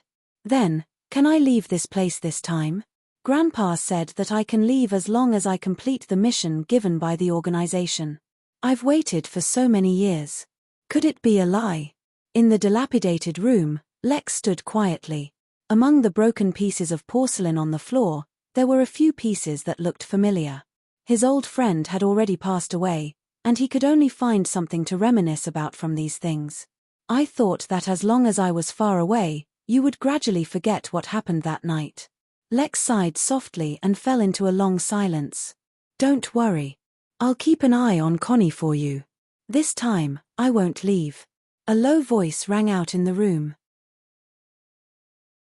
It sounded like he was talking to himself, but it also sounded like some kind of promise. The sound of footsteps came closer, and two figures appeared at the door of the room. Lex slowly turned around and looked at Irina and the masked Meg, who were standing at the door. She did not seem too surprised by their arrival. "Regarding the devil and the evil god, we would like to know something from you," Meg said in a different tone, at the same time taking off the black and white mask on his face. Under the mask was a resolute face. There was a long and narrow scar at the corner of his eyebrows. He had thick eyebrows and big eyes, and he looked very righteous. "Alex, right?" Lex looked at Meg, and there was finally a hint of surprise on her face. "That's me." Meg nodded slightly. "Obviously, you already know some things, and can see where Ferdinand's problem lies." "Yes. A few months ago, Borge from the elf tribe was the first to experience this condition. It was even more serious than Ferdinand's. We discovered that the holy light had a restraining effect on the black fog. Then, it was Alfred from the Abyss Demon tribe. The black fog appeared on a small island in the boundless sea realm. All the animals there went crazy because of the black fog. We saw the remnants of the animals devouring each other, and knew the possible effects the black fog could have on normal creatures. Meg said calmly, "Then, it was Ferdinand and Gary. Their conditions were considered very mild. In just a few months, there were already 3 black fog incidents." Lex could not help but raise her voice when she heard that. "Yes." Meg nodded. "We are worried that this is a bad signal. If the black fog appears all over the continent, we won't be able to grasp the situation and eliminate it at all times. Once the black fog reaches an uncontrollable scale, it could be destructive to the Norland continent.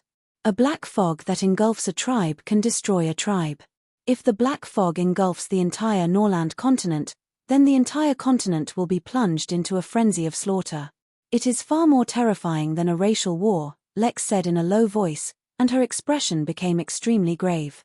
"Have you seen the existence in the black fog?" Irina asked Lex. Lex's gaze flickered, and a hint of hesitation appeared in her eyes. "If we want to stop all of this from happening, then we need to know more about it." Meg looked at Lex, and said, When I was in the boundless sea realm, I was once attracted into a stone statue. There, I saw a huge stone hall, a throne made of bones, and a man whose face I couldn't see clearly. Back then, when we arrived at the Urba tribe, we happened to see them carrying out a terrifying ritual. Lex recounted what they had encountered back then. That was an unforgettable night. Even though he had never mentioned it to anyone else for hundreds of years, he could still recount the scene that he had seen back then. They started killing each other crazily. They tore each other's bodies apart, and dug out the children's hearts to eat. And in the black fog, we saw an indescribably terrifying existence. It was as majestic as a mountain. Even a giant dragon was like a mosquito in front of it. Lex's voice was trembling slightly, and there was uncontrollable fear in her eyes. We crouched on the top of the mountain, and didn't dare to move. It was only until the next day when the black fog gradually dispersed, and that indescribable existence disappeared without a trace that we went down from the mountain. Lex looked at Meg, and paused for a while. Then, she took out a black stone box from a spatial pocket, and passed it to Meg. "This is..." Meg reached out to take the palm-sized stone box, but it was surprisingly heavy, and he almost dropped it. "This is what I found on their altar. I have never opened it for so many years," Lex said.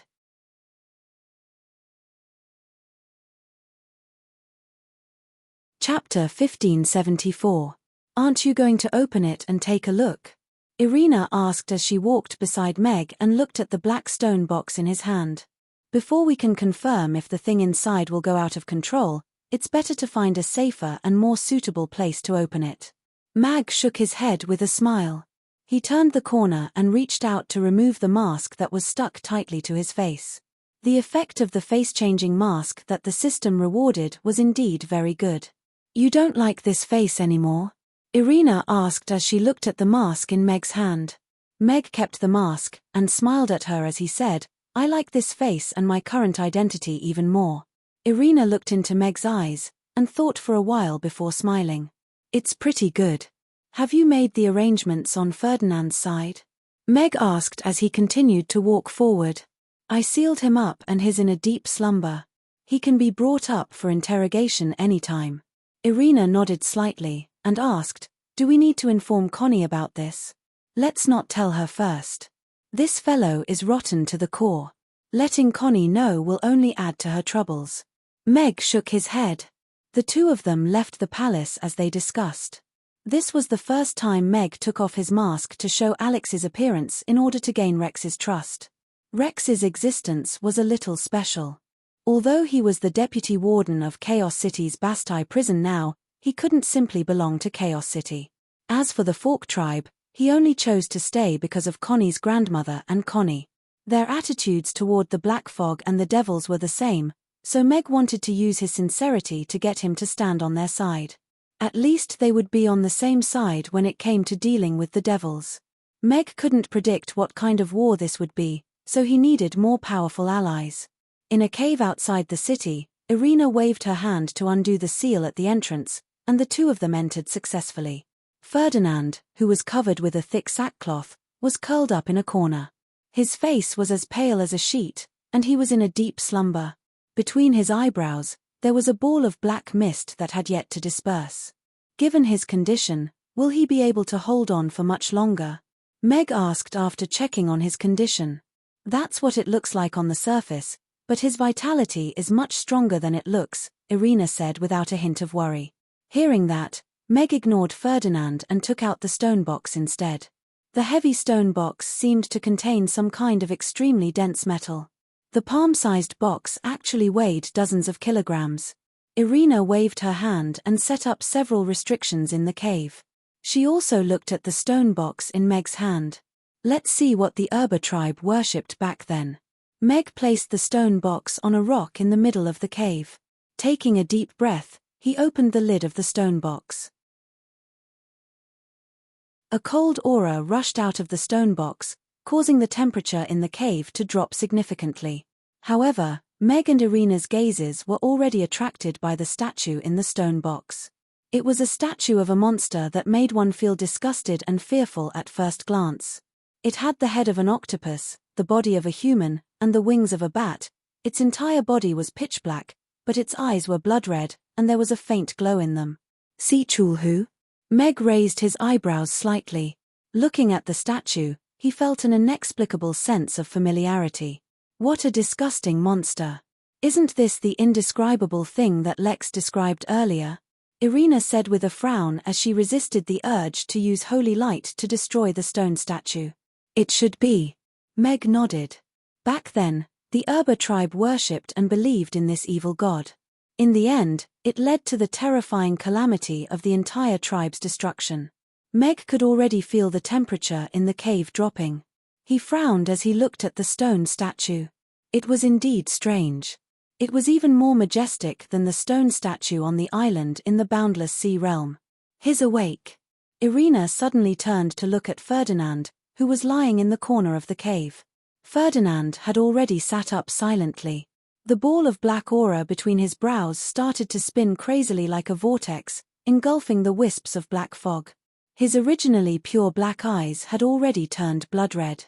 He grinned, revealing a mouthful of white teeth, and smiled eerily at Meg and Irina.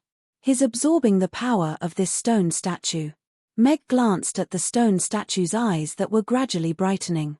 It seemed that some kind of connection had been built between Ferdinand and it. Holy light. Irina raised her magic caster's staff. Holy light lit up the cave like a sharp blade, cutting off the connection between Ferdinand and the stone statue. The vortex between Ferdinand's brows collapsed. His body swayed, and he fell to the ground once again, unconscious. Meanwhile, Meg closed the lid of the stone box, isolating the cold aura from leaking out. Meg kept the stone box with a frown, and said, "It's been a few hundred years, and they're still haunting us. These things are indeed more troublesome than I thought." Irina put down her magic caster's staff, and worriedly said, "If these fellows want to control this world, and there are still some idiots from the various races who only want to fight for territory, once the racial war starts again, the black fog will erupt along with it. I'm afraid we won't have the ability to control the entire situation. We have to let them know about these things during the peace talks between the various races this time."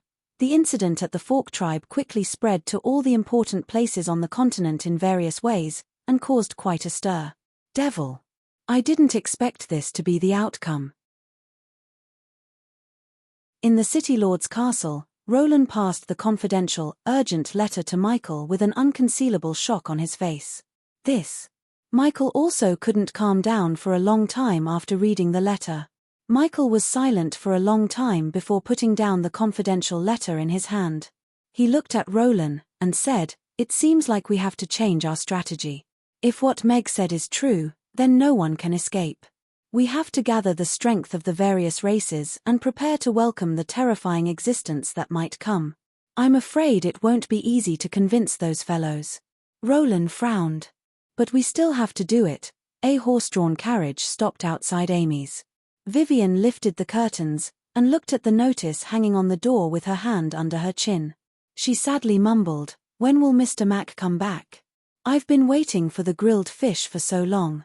Didn't Mr. Meg get invited to cook for the Fork tribe's conferring ceremony?" "The ceremony ended yesterday, so they will definitely be back today," Luna, who was sitting beside her, said with a smile. "Never mind the grilled fish, but why can't we eat hot pot? Didn't they still have hot pot to eat when they went out the last time?" Vivian grumbled. She hadn't eaten anything good for 3 days. Maybe they all left together this time. Luna shrugged, and guessed. "I'm warning you again. This is the Marquis family's shop. If you dare to come here again, I will arrest you and throw you into Bastille prison for the rest of your life." A tall orc pushed Raina out, and looked at Raina, who was lying on the ground, with his head held high.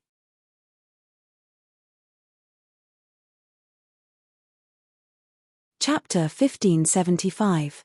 Raina looked at her palm that had been cut open by the pebble, and got up.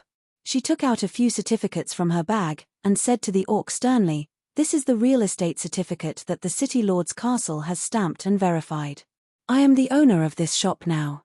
I am now officially warning you that if you continue to occupy my shop and hurt me, I will request the City Lord's castle to intervene. Why, you said it's yours, so it's yours. I still think your certificate is fake." The orc's expression changed slightly when he saw the real estate certificate in Rayna's hand. However, he quickly raised his voice and said, "This is Bennett's shop, which is also the property of the Marquis family. Our master said that if anyone dares to cause trouble, we will go to the city lord's castle together and see how the Marquis family's property became someone else's." After saying that, the orc turned around and went into the shop and slammed the door shut. These fellows. Rayna clenched her fist in frustration. Her fingers touched the wound on her palm, and she couldn't help but frown in pain. "Rayna, are you all right?"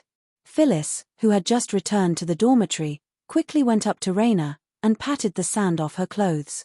She looked at the wound on her palm and couldn't help but be worried and angry. "Did those fellows hit you?" "Phyllis, I'm fine. I wanted to go into the shop, but they didn't let me in. They pushed me. It's just a small wound."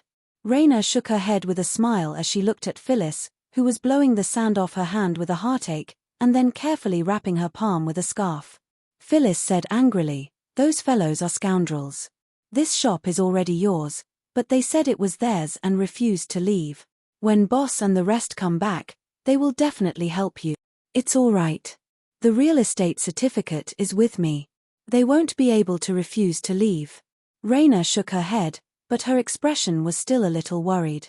"It's just that the renovation of the shop is about to be completed, and we should have started hiring employees in the next 2 days. We've spent the past 2 days here, so we didn't have time to test the taste and go to the market. These things will have to be postponed. It's okay. I think the hot pot you made yesterday was already very delicious. If you can make it that good with substitute ingredients, your business will definitely be very, very good," Phyllis encouraged with a smile. "Not yet." Shaking her head, Rayna said with a solemn expression, "I feel that there's a problem with yesterday's tripe. We need to find a more suitable supplier. There are also many areas that need to be improved on the hot pot base. There are still many problems. Then I'll accompany you to the market. I don't have anything to do in the afternoon anyway, and I'm worried that those guys will come after you again. At least I can protect you," Phyllis said with a smile as she wrapped her arm around Rayna's. "Yes, thank you, Phyllis." Rayna also smiled, and the two left hand in hand. "Young master, we've chased them away, but..."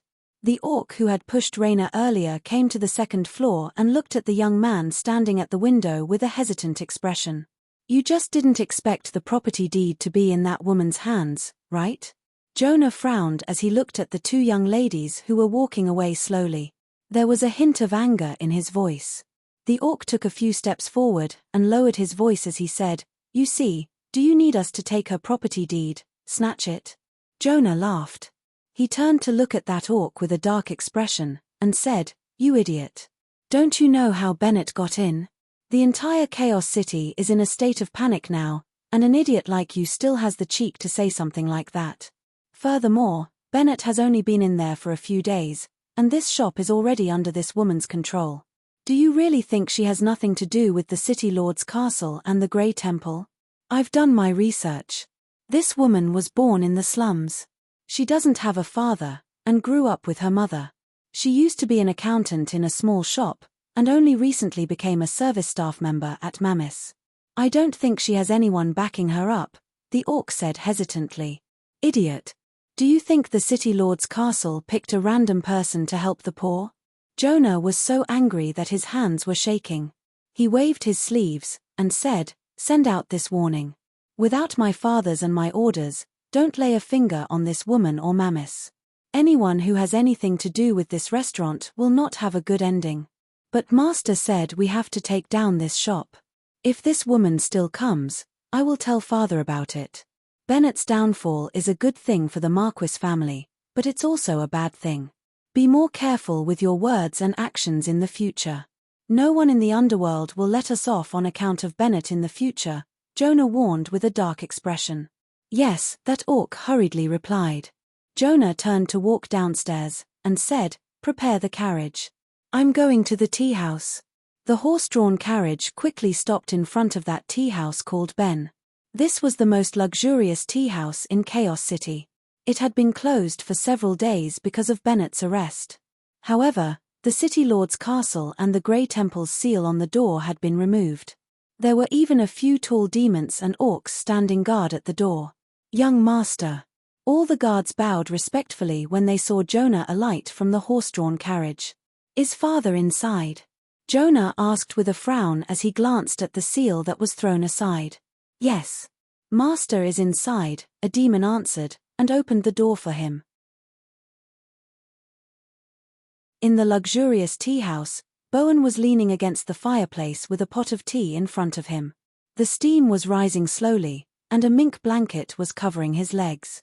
He smiled at Jonah, who came in, and said, "Have a seat." Jonah sat down opposite Bowen, and directly asked, "Father, isn't it a little inappropriate to remove the seal without the Grey Temple's permission?" Bowen picked up the teapot, and slowly filled a teacup. Then, he placed the teacup in front of Jonah, and smilingly said, "Try this cat ear tip from Vic Mountain." "Father." Jonah didn't reach for the teacup, and worriedly said, "Father, Jonah, do you think Bennett's arrest is a good thing or a bad thing for us?" Bowen asked Jonah. Jonah thought about it seriously, and said, "Bennett has done many illegal things. This day would come sooner or later, and he might even implicate the family. Now that he's arrested, it's like removing a fireball that could explode at any time for the Marquis family. It's not a bad thing. Whatever Banner owns, it used to belong to the family. However, that's his, not ours. Now that he's been arrested, he left behind such a huge mess.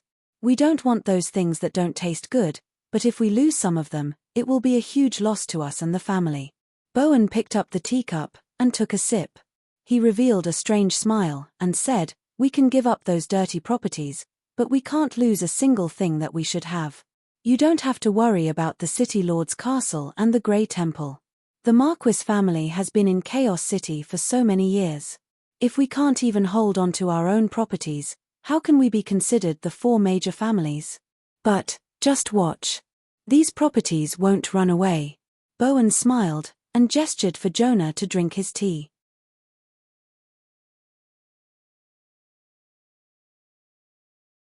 Chapter 1576. City Lord. According to Chaos City's laws, Bennett has committed a grave crime, and should be punished severely. However, the properties under him do not belong to him. The tea houses, shops, and restaurants are all the Marquis family's properties. They shouldn't be confiscated. Yes, City Lord. We don't have any evidence to prove that these properties are involved in illegal operations. Isn't it too hasty to punish them like this? It's unfair to the Marquis family. City Lord. Michael frowned as he listened to the official's advice. With a sullen expression, he said, "Bennett's case is still under investigation. It's not up to you to decide if those properties are really clean." An elderly official stood up, and looked at Michael with an intense gaze as he said, "City Lord, our Chaos City is a city ruled by law, and justice is the foundation of our city. If we can't even guarantee that, I'm afraid we'll disappoint our residents. I've never doubted the rule of law, and will never cross this bottom line," Michael said solemnly as he looked at that official. Michael looked at that official with a serious expression before sweeping his gaze across all the other officials present. His voice also became sterner as he said, "However, if anyone wants to confuse right and wrong, I will not tolerate it. Bennett's incident will be the beginning of Chaos City's reformation of the underground world. It's best not to have any wishful thinking." A few officials avoided Michael's gaze in a panic. "You should have done this long ago." That elderly official who stood up earlier nodded with relief. Meeting adjourned. Michael stood up and walked out of the door. "City Lord, the Marquis family has torn off the tea house's seal, and sent people to move in," Dicus said as he followed beside Michael. "Who gave them the approval?" Michael asked with a frown. "The approval from the Department of Property Rights. According to the rules, they have the authority to decide on the ownership of properties that have yet to be determined. The Marquis family submitted the application, and the process is in accordance with the rules," Dicus replied. "Ha! They even dare to issue an approval at a time like this. The four major families are indeed a little greedy." Michael sneered with a dark expression. "Should we inform the Department of Property Rights about this?" "No need. I want to see how far they can go. Michael shook his head and gravely said, "It's time to clean up the city lord's castle. I'm afraid they've all forgotten who they're supposed to serve. If the interests of the 4 major families are above the law, then Chaos City will have no place to stand." "Yes." Dyke's expression turned serious. After a moment of silence, he said, "Apart from that, the shop that the Grey Temple gave to Miss Rayner from Amy's has also been taken over by the Marquis family." "There's such a thing." Michael stopped and frowned. Who instigated it this time? The Department of Property Rights seems to have written them a note. It seems that after old Marquis died, there is indeed no successor. Michael smiled as he continued walking forward. "Should we send someone to mediate over there?" Michael shook his head and said, "Don't worry about them. Someone will teach them a lesson, and it'll be easier than us. However, the Department of Property Rights is most likely rotten to the core. Go to the Grey Temple for me later." "Yes." Dykus nodded. He wondered if the Grey Temple would intervene in this matter. They were the ones who gave the shop away, so it didn't seem to be a problem for them to intervene. "What interesting things have happened in the city recently?" Ian asked with a smile as he sat next to the fish pond with a fishing rod in his hand and a boy in his eyes. "There are quite a lot of interesting things. That Bennett from the Marquis family has failed, and all the dirty things he did were exposed. He probably won't be able to get out of jail this time." Hill, who was sitting next to him, was throwing a bunch of biscuits into the fish pond. There was already a big school of fish in front of them. "That little fellow has been on the wrong path since he was young. His father is also a jerk. If I didn't help him, he would have ended up like this. It's really sad." Ian sighed. "He deserves it. What's there to pity?" Hill pursed his lips. "For this matter to become like this, the City Lord's castle is most likely going to start dealing with this problem. You're the head of the family now. You have to keep an eye on your subordinates. You can't be careless. I'll break anyone who dares to do that." Hill sternly said, "There are so many ways to earn money. If you insist on going down the wrong path, then don't blame me for being merciless." "Haha, you have my style, lass." Ian looked at Hill with satisfaction, and smilingly said, "If it were your father or those uncles of yours, they wouldn't have said or done such things. This concerns the survival of the family. I have a balance in my heart. Those methods are not long-term solutions, and they can't let the family prosper," Hill said seriously. All right. Go and do your work. You've already fed the fish. What else am I going to fish for?" Ian said with disdain. "HMPH. Then you can fish by yourself." Hill tossed the remaining biscuits in his hand into the fish pond, and left with a smile. "This lass." Ian looked at Hill's receding figure with resignation. Then, he casually tossed his hook into the school of fish, and chuckled to himself as he murmured to himself, "That old man Geoffrey isn't as carefree as I am." In a luxurious private room, smoke was swirling around. Cyril was lying in the arms of a blonde beauty, intoxicated by the magic potion. "Young Master Cyril, what have you been busy with recently? Have you found a way to make a fortune?" A young master in a golden robe asked with a smile as he lay across from him. "Sigh, don't talk about it. I've been annoyed by a lass recently." Cyril spat on the ground with a dark expression. He had heard that Suede Apparel's business was booming, and it had become the most popular and reputable women's clothing store in Chaos City. It was not an exaggeration to say that it was raking in money every day. Meanwhile, the doubtful voices in the family had also started to side with Gloria because she had turned Suede's losses into profits, and even created another industry. His blacksmith shop had not been doing well recently, and he was starting to feel tired from the increase in production. With his ability, he could not do better in the short term. "Then, let me tell you about a good business deal. Have you heard about the Marquis family's Bennett being arrested recently? Who doesn't know about this?" Cyril pursed his lips. He did not care much about the business deal that this scoundrel friend of his was talking about. Indeed, everyone knows about this, but not many people know that after Bennett was arrested, 10-odd gambling dens and brothels in the city were closed down. Those gamblers and customers have nowhere to go, so they have been very restless recently. That person chuckled and said, "If we open a few gambling dens and brothels at this time, and get some of that medicine to sell to make up for the shortfall, it won't be easy to earn money. There's such a thing." "Are you serious?" Cyril sat up immediately with glowing eyes. Wonderful book house.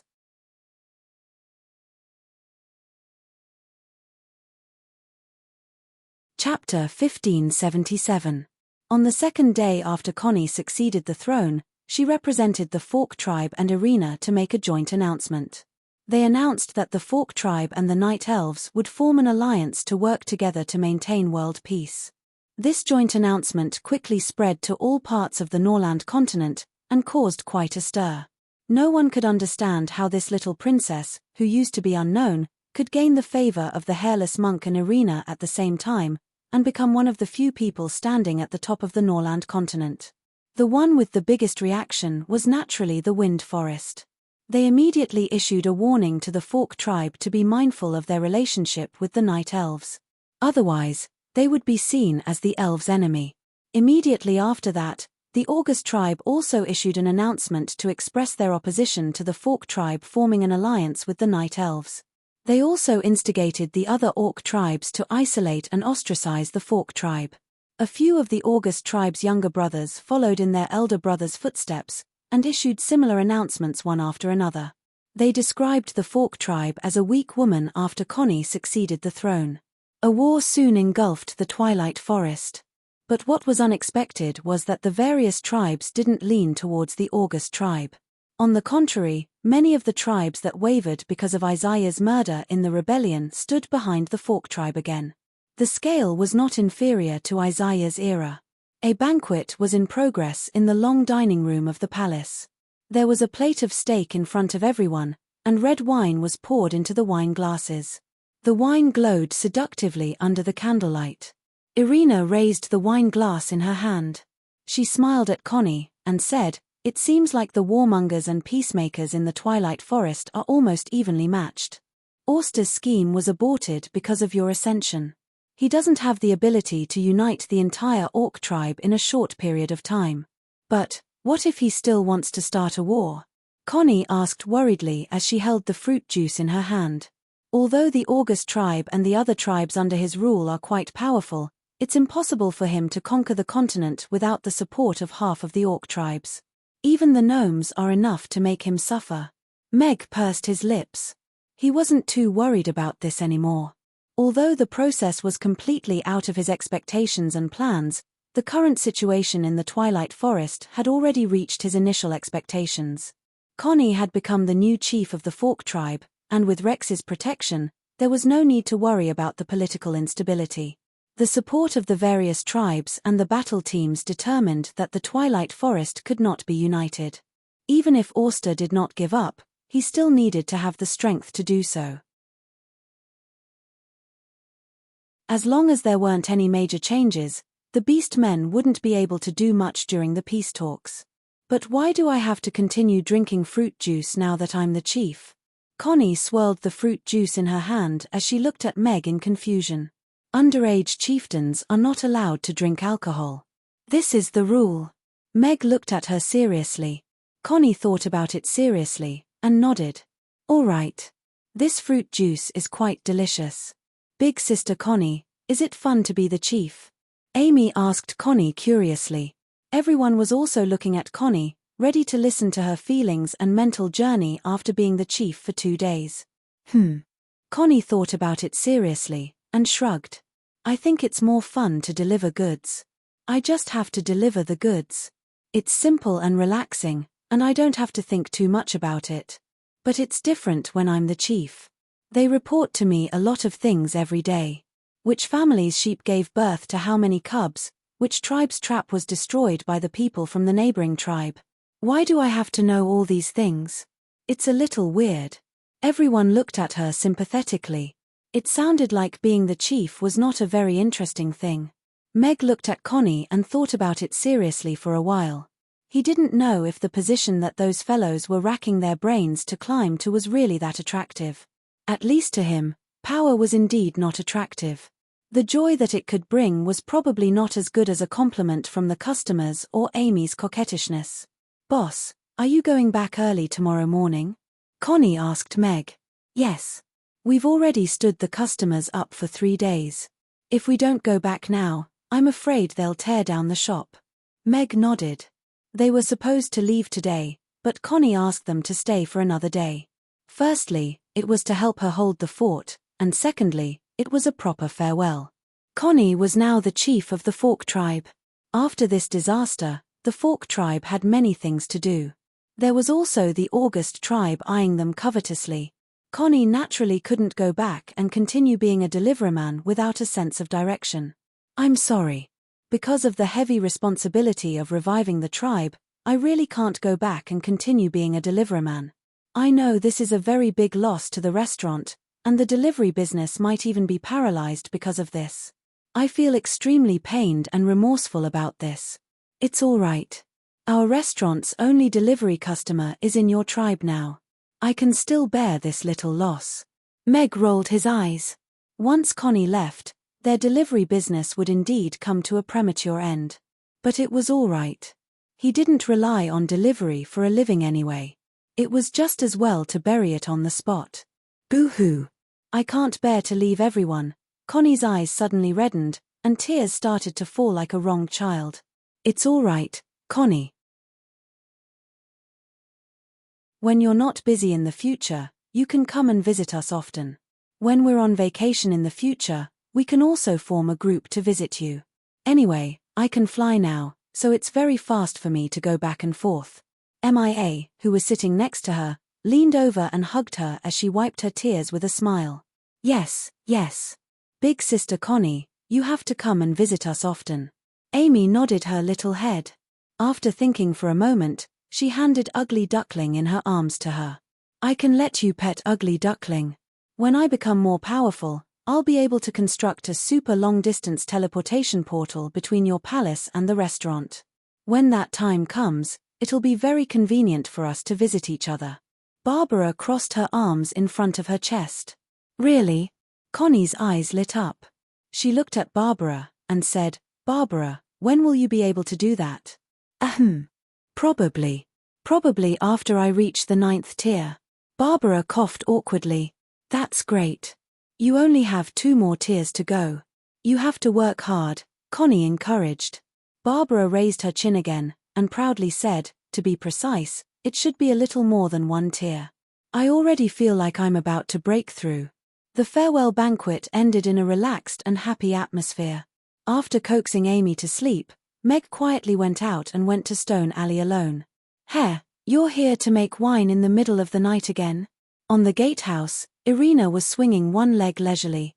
She looked at Meg, who was about to knock on the door, with a hint of a smile on her face. Bookhouse reading website.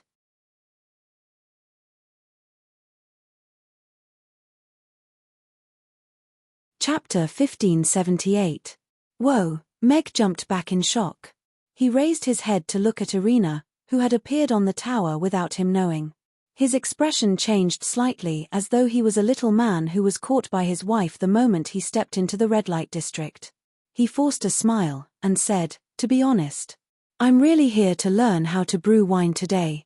Heh, men. Irina took out a wine gourd from nowhere, opened the cap, and took a sip of wine. A beauty drinking wine under the moon. What a beautiful scene. Unfortunately, Meg really didn't know how to appreciate it now. He was indeed here to learn how to brew wine. After all, the mission that the system assigned him to learn how to brew rum hadn't been completed yet. He was going back tomorrow, so he had to hurry to learn it tonight. You really learn wherever you go. Why didn't I realize you were so passionate about learning in the past? Irina put down the wine gourd and lowered her head to look into Meg's eyes. Learning is something that requires a lifetime of perseverance. Only then can we keep up with the progress of the times, Meg said seriously. Who said so? Ju Shu-ren. Who is he? Lu Zun. Who's Lu Zun? A man who said that learning medicine can't save China. Medical soldiers are indeed quite useless. Not everyone can hit people with a chair like me. Meg raised his eyebrows. He felt that there was nothing wrong with what she said, so he honestly said, so, that's why I'm here today. The lady inside is the best brewer in the Fork tribe, And also the person who brews rum the best on the Norland continent. We're going back tomorrow, so I have to learn how to brew rum from her tonight. All right. I won't stop you if you really want to do something else, as long as you have the guts. Irina jumped down from the door and landed directly in front of Meg. She looked at him and said, "What do you intend to do with that fellow? Put him in a gunny sack and bring him back first. When you enter the city, just say that he's a local product that you brought back." "It shouldn't be a problem," Meg said after thinking for a while. "All right, I'll go out tonight and bring back some specialties." Irina nodded and turned to leave. "Bring what?" Meg looked at Irina's back and confirmed. "Before coming here, I heard that there are a few guys in the Twilight Forest who like to collect elven maids," Irina said and disappeared. Soon, a purplish-gold giant beast flew over from outside the Fork tribe and disappeared after a short while. "What's wrong with hobbies? I like maids and elves." Meg sighed. It seemed that the Twilight Forest wouldn't be too peaceful tonight. "Tark tark," Meg knocked on the door. Not long after, the door opened and a fragrant wind drifted over. A figure had already rushed out and was about to throw herself into Meg's arms. "Miss, please be more reserved." Meg took 2 steps back and reached out his hand to stop Hannah from pouncing on him. Although Irina had already left, who knew if she was really gone or not? Hannah rubbed her forehead that was red from being poked by Meg, and felt wronged as she said, "I just want to express my joy for the mission's success. Let's go in and talk." Meg walked into the yard helplessly. This maiden might have been living alone for too long, and her brain was a little wired. "All right." Hannah immediately closed the door and quickly caught up with Meg. She looked at him expectantly, and said, "The mission is a success. Does the organization have any new arrangements for me? Did you give me a new mission or instruction?" "The organization wants you to continue to stay here and wait for further orders," Meg said with a straight face. "Ah." Hannah looked like she had nothing left to live for after hearing that. Her spirit seemed to have been sucked out, and she was just short of lying down and giving up on herself. "I was lying to you." Meg couldn't help but laugh. This maiden was really into her role. Annoying. Hannah clenched her fists, but soon looked at Meg expectantly, and said, "Then what exactly does the organization plan to do with me? I can't wait to sacrifice myself for the organization." "Sacrifice yourself?" Meg frowned. He felt that there was something wrong with this phrase. "Yes, sacrifice myself." Hannah pulled her clothes to the sides, revealing her sexy collarbones. She looked duty-bound. "Wait. Put on your clothes properly. That's not what sacrifice yourself means." Meg quickly took her clothes back and looked around guiltily. Fortunately, Irina had already left. Otherwise, he wouldn't be able to clear his name even if he jumped into the Yellow River. "It's not like this. I remember there was a sentence in the declaration when I joined the organization. I am willing to sacrifice myself for the organization's cause." Hannah looked at Meg with some confusion. "Comrade Old Sim, the organization orders you to immediately start teaching Comrade Meg how to brew rum."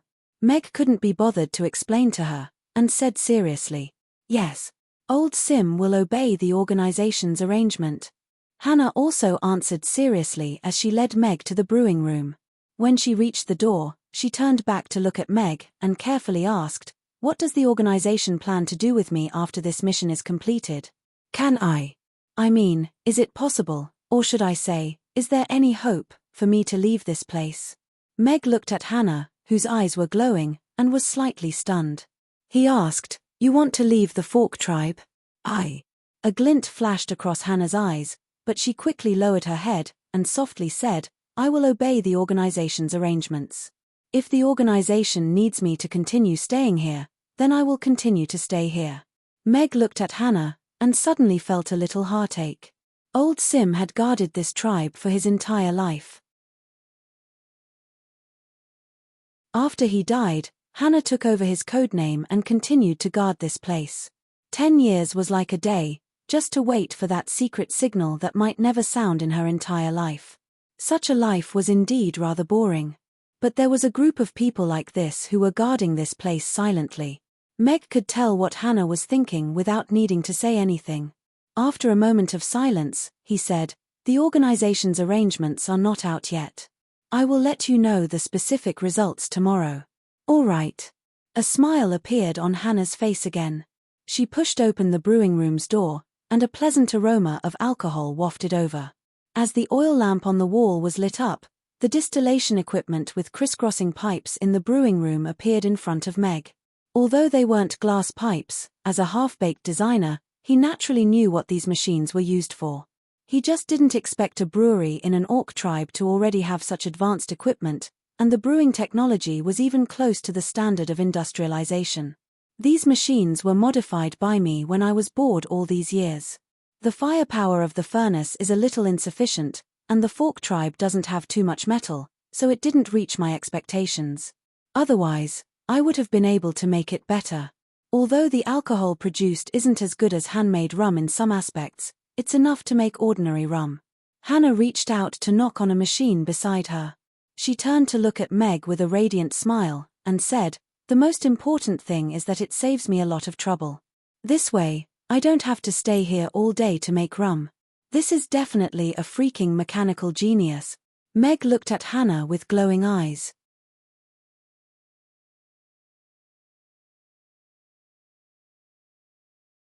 Chapter 1579. You. What do you want to do? Hannah grabbed the hem of her clothes and looked at Mag, who was staring at her with glowing eyes. She bit her lower lip and hesitantly said, "Although you are my superior, and the organization's rules state that we must obey all orders, but, if your request is too much, I will have to consider it. What are you thinking about?" Mag rolled his eyes as he withdrew his gaze from her. He walked around the brewing room with an oil lamp in his hand, and carefully inspected the distillation machines. It was very difficult to imagine that this was something that a little girl had come up with in this simple and crude wine cellar.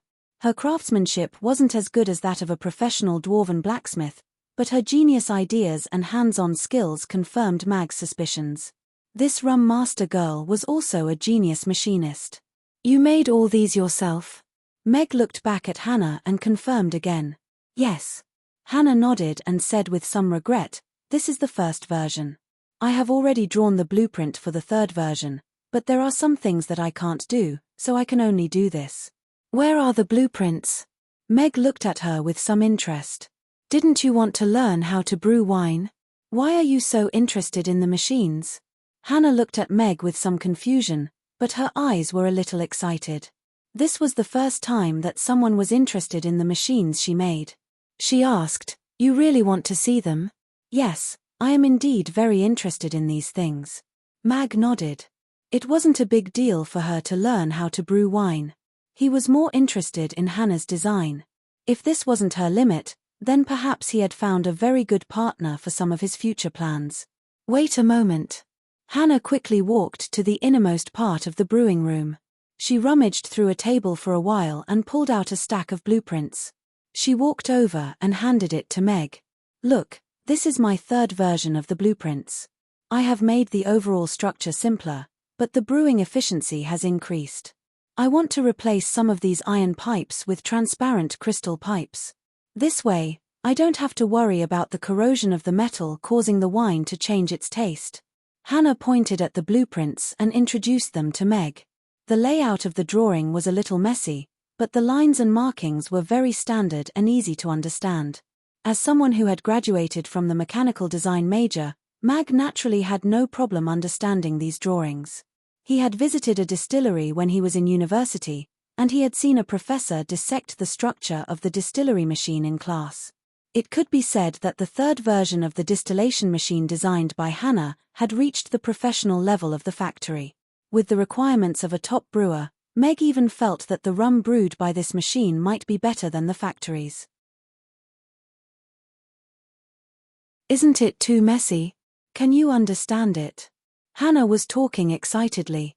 When she saw that Meg was silent, she couldn't help but lower her voice. She looked at him and said with some embarrassment, "No, this is the most perfect design I've ever seen." Meg shook his head with a smile and solemnly put away the drawing. Looking at Hannah, the girl who had become a famous master brewer at such a young age, he asked, "What's your dream?" "Dream?" Hannah was slightly taken aback. After thinking seriously for a while, she said, I want to turn the things on the drawing into a real machine. In that case, I can let more people taste the rum that I brew. Meg looked at Hannah's sparkling eyes, and smilingly said, Come with me. I'll bring you back to Chaos City and fulfill your dream. Really? Hannah's eyes lit up. She hesitated, and said, Didn't you say that the organization's arrangements are not out yet? As long as you're willing, I will arrange all these things. You don't have to worry. Meg shook his head with a smile. Although Hannah was the Grey Temple's informant, the Fork tribe's matter had already been settled, and there was no possibility of using her again in the short term. It was more than a waste to leave such a talent in the mountains. Putting everything else aside, if Hannah could build these machines and open a distillery in Chaos City, as long as she could guarantee the quality of the rum, he, as the dream investor, would be able to earn a lot of money easily. Of course, Mag had even higher expectations for Hannah. A talent like her was not something that could be found anywhere. I'm willing. Of course I'm willing. Hannah nodded vigorously, and jumped up and down happily. She had wanted to leave the Fork tribe to see the outside world for so many years. Now that the people from the organization were here, she could finally leave. When are we leaving? Are we leaving tonight? Hannah couldn't wait any longer. Meg chuckled. What's the hurry? We're not eloping. Keep the drawing properly, and teach me how to brew the rum first. Pack your things after you're done. We'll leave tomorrow morning. All right. Hannah kept the drawing neatly, and then brought Meg to a machine. She began to teach him how to brew a bottle of premium rum. Rum was brewed using sugar cane and honey as the raw material. There was a piece of land outside the Fork tribe that was very suitable for the growth of sugarcane, and the premium sugarcane provided the best raw material for brewing the rum. The brewing of a bottle of good rum is no easier than that of wine. Meg began to try brewing rum himself after learning how to brew rum systematically under Hannah's guidance. The brewing room was slightly dark under the light of the oil lamp, and steam was coming out from the opening at the top of the machine. Meg stood in front of the machine seriously, and operated it strictly according to the method that Hannah had taught him. Meanwhile, Hannah had already been chased away by Meg to pack her things and prepare for the departure tomorrow. Finally, Meg picked up the small cup of clear rum when it was close to daybreak. The pleasant aroma of the rum wafted over, and he smiled. This was rum that had not been fermented in the oak barrel, but it already had an intoxicating aroma. Ding! Congratulations, host. You've already grasped the brewing method of rum. You've completed the apprenticeship mission. Ding! Congratulations, host, for obtaining proficient brewing technique. You've also obtained the brewing method of 3 types of fine wines. The host can choose 3 types of wines from the wine vault to learn. Right at this moment, the system's voice appeared in Meg's mind. Dukang, Red Star Erguatu, Nu Hong, Jen Nan Chun, Gujing Gong, whiskey, brandy, vodka, tequila. Meg looked at the wine vault list that popped up in his mind. It included almost all the wines, and he was a little dazed for a moment. He didn't know which 3 to choose. I've already packed my things, but what should I do with these machines and the wines in my wine vault? Hannah asked Meg worriedly after returning to the brewing room.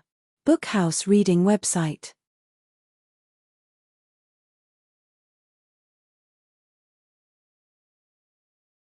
Chapter 1580. The next morning, Meg and the rest successfully boarded the Fork tribe's 7th-tier golden armored condor and embarked on their return journey. Irina had sent him a message last night. She would be returning with the ladies she had saved from the Sea of Fire, and would not be going back with them. When he was with Connie this morning, she told them which tribes in the Twilight Forest were in trouble last night.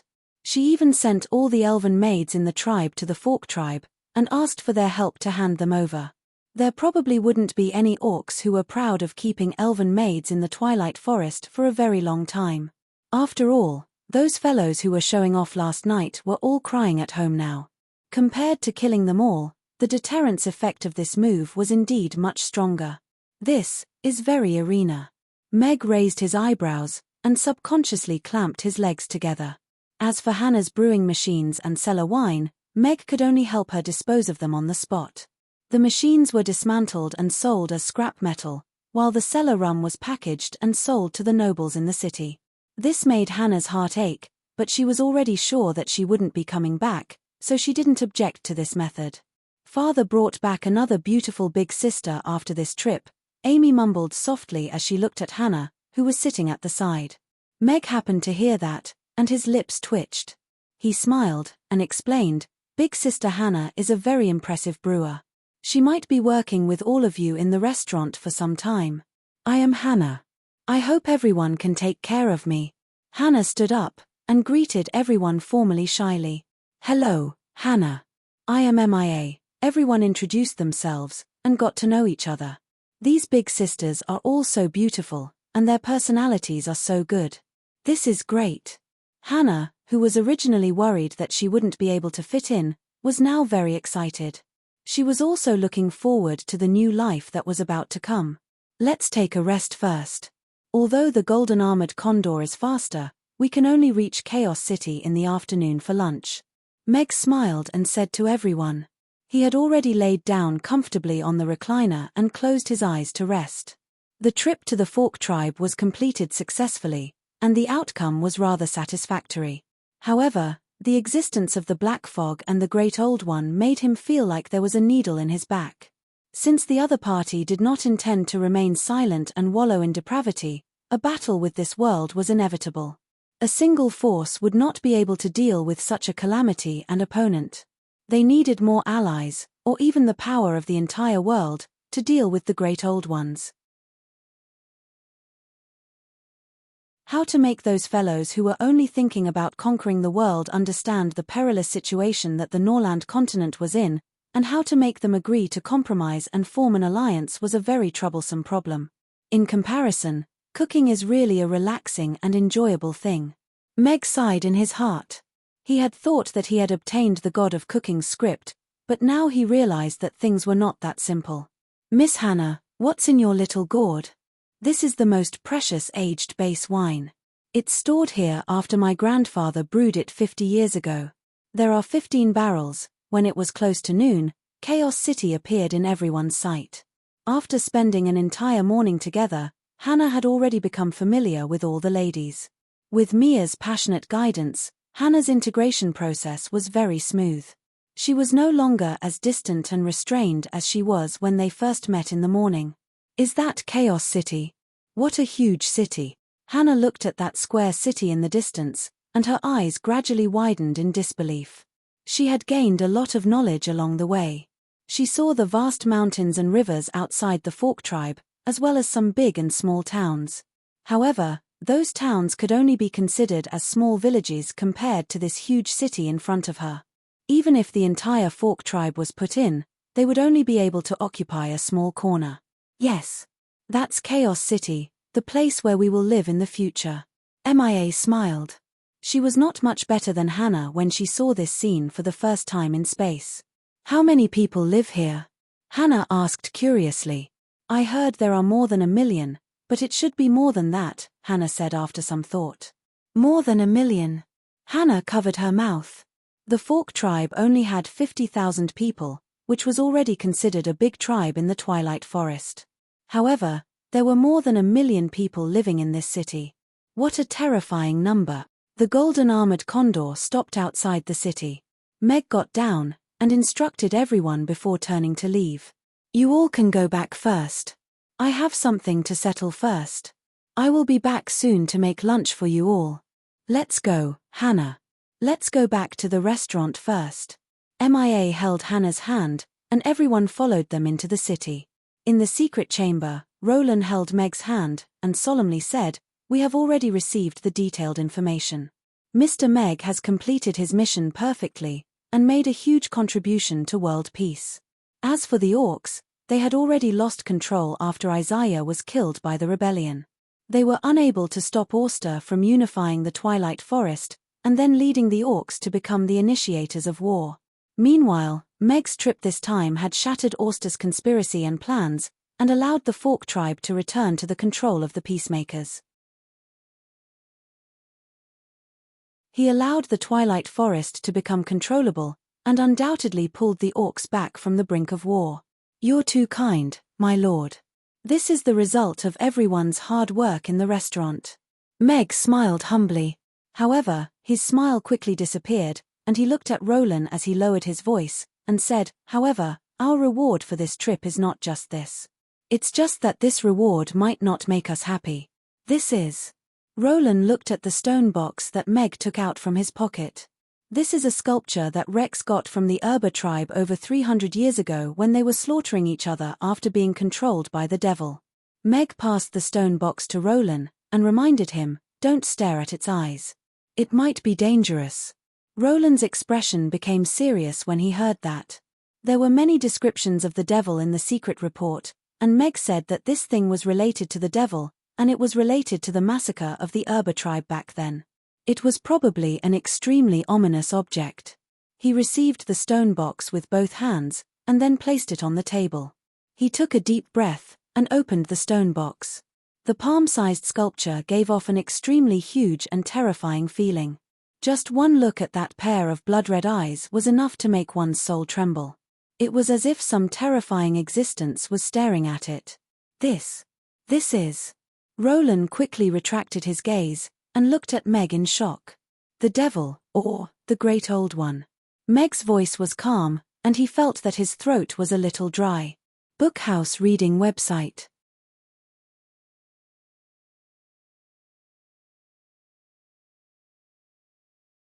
Chapter 1581. This is our restaurant. Hannah stood outside the restaurant and looked at the exquisite and luxurious restaurant in front of her in disbelief. The sun shone on the floor-to-ceiling glass, and the signboard shone brightly. Even the Fork tribe's palace was not as beautiful as this. Yes. This is Amy's. Mia nodded. She took out the key that Meg had given her, and went forward to open the door. Is Mr. Mac back? Harrison's horse-drawn carriage had just stopped, and he jumped down excitedly when he saw everyone opening the door. He went forward, and asked, is the restaurant open for business today? Yarbemia turned to look at Harrison, and shook her head with a smile as she said, I'm sorry, sir. We just came back, and need to prepare the ingredients and open for business. We can't open for business today. You can come back at night. I see. Harrison and a few customers who happened to walk over were a little disappointed when they heard that. Big sister Mia, we should be having hot pot tonight, right? Vanessa went forward and asked Mia expectantly. Millimeter we will. Mia nodded. On the way here, Meg had already confirmed that the restaurant would be open for business tonight. That's great. Vanessa smiled widely. She had been to all the big restaurants in Chaos City these few days, and had tried some unique food, but she still felt that the taste was lacking. Amy, your master wants you to go to class this afternoon, 1111 said to Amy, who was about to enter, as she poked her head out from the pharmacy next door. Ah, is my wonderful holiday over? Amy sighed aggrievedly. She nodded at 1111, and said, Big sister 1111, I will come over after lunch. All right, 1111 replied with a smile, and retracted her head. Are Big sister Phyllis and Big sister Raina not at home? Amy asked doubtfully as she walked into the restaurant with Ugly Duckling in her arms. Maybe she's busy. Phyllis is in charge of the Night Elves' food, and Raina should be busy with the new hot pot restaurant, Mia said with a smile as she brought warm water out of the kitchen for everyone. Hannah looked around the restaurant curiously, and finally stopped in front of the mural. She saw the Twilight Forest, and also the Fork tribe that was marked as a small dot. She couldn't help but exclaim, is this a map of the Norland continent? Is the entire continent here? No, these are just some of the places. Elizabeth shook her head. Oh. Hannah stuck out her tongue, feeling a little embarrassed for her ignorance. However, her eyes were quickly attracted by the clock on the wall. She quickly walked forward and stared at the second hand that was beating at a fixed frequency, as well as the minute and hour hands that were crawling at a slow speed. After a while, she said excitedly, this must be the legendary clock, using a magic formation to make the needle rotate at a fixed frequency, thus achieving the effect of timing. I can't believe there's something so advanced here. Big sister Hannah, is a clock so advanced? Amy asked doubtfully. Of course. In order to make the needle move stably, such a small clock must have very high precision components. A slight difference could cause the clock to lose its accuracy completely. Hannah nodded as she stared at the clock as if she was looking at an exquisite piece of art. Then, what about my watch? Amy raised her little hand and revealed the delicate watch with a purple diamond on her wrist. This. Hannah stared at Amy's watch and confirmed that the tiny needle was indeed moving, and the frequency was exactly the same as the clock on the wall. She couldn't help but exclaim, "Clocks can already be made so small?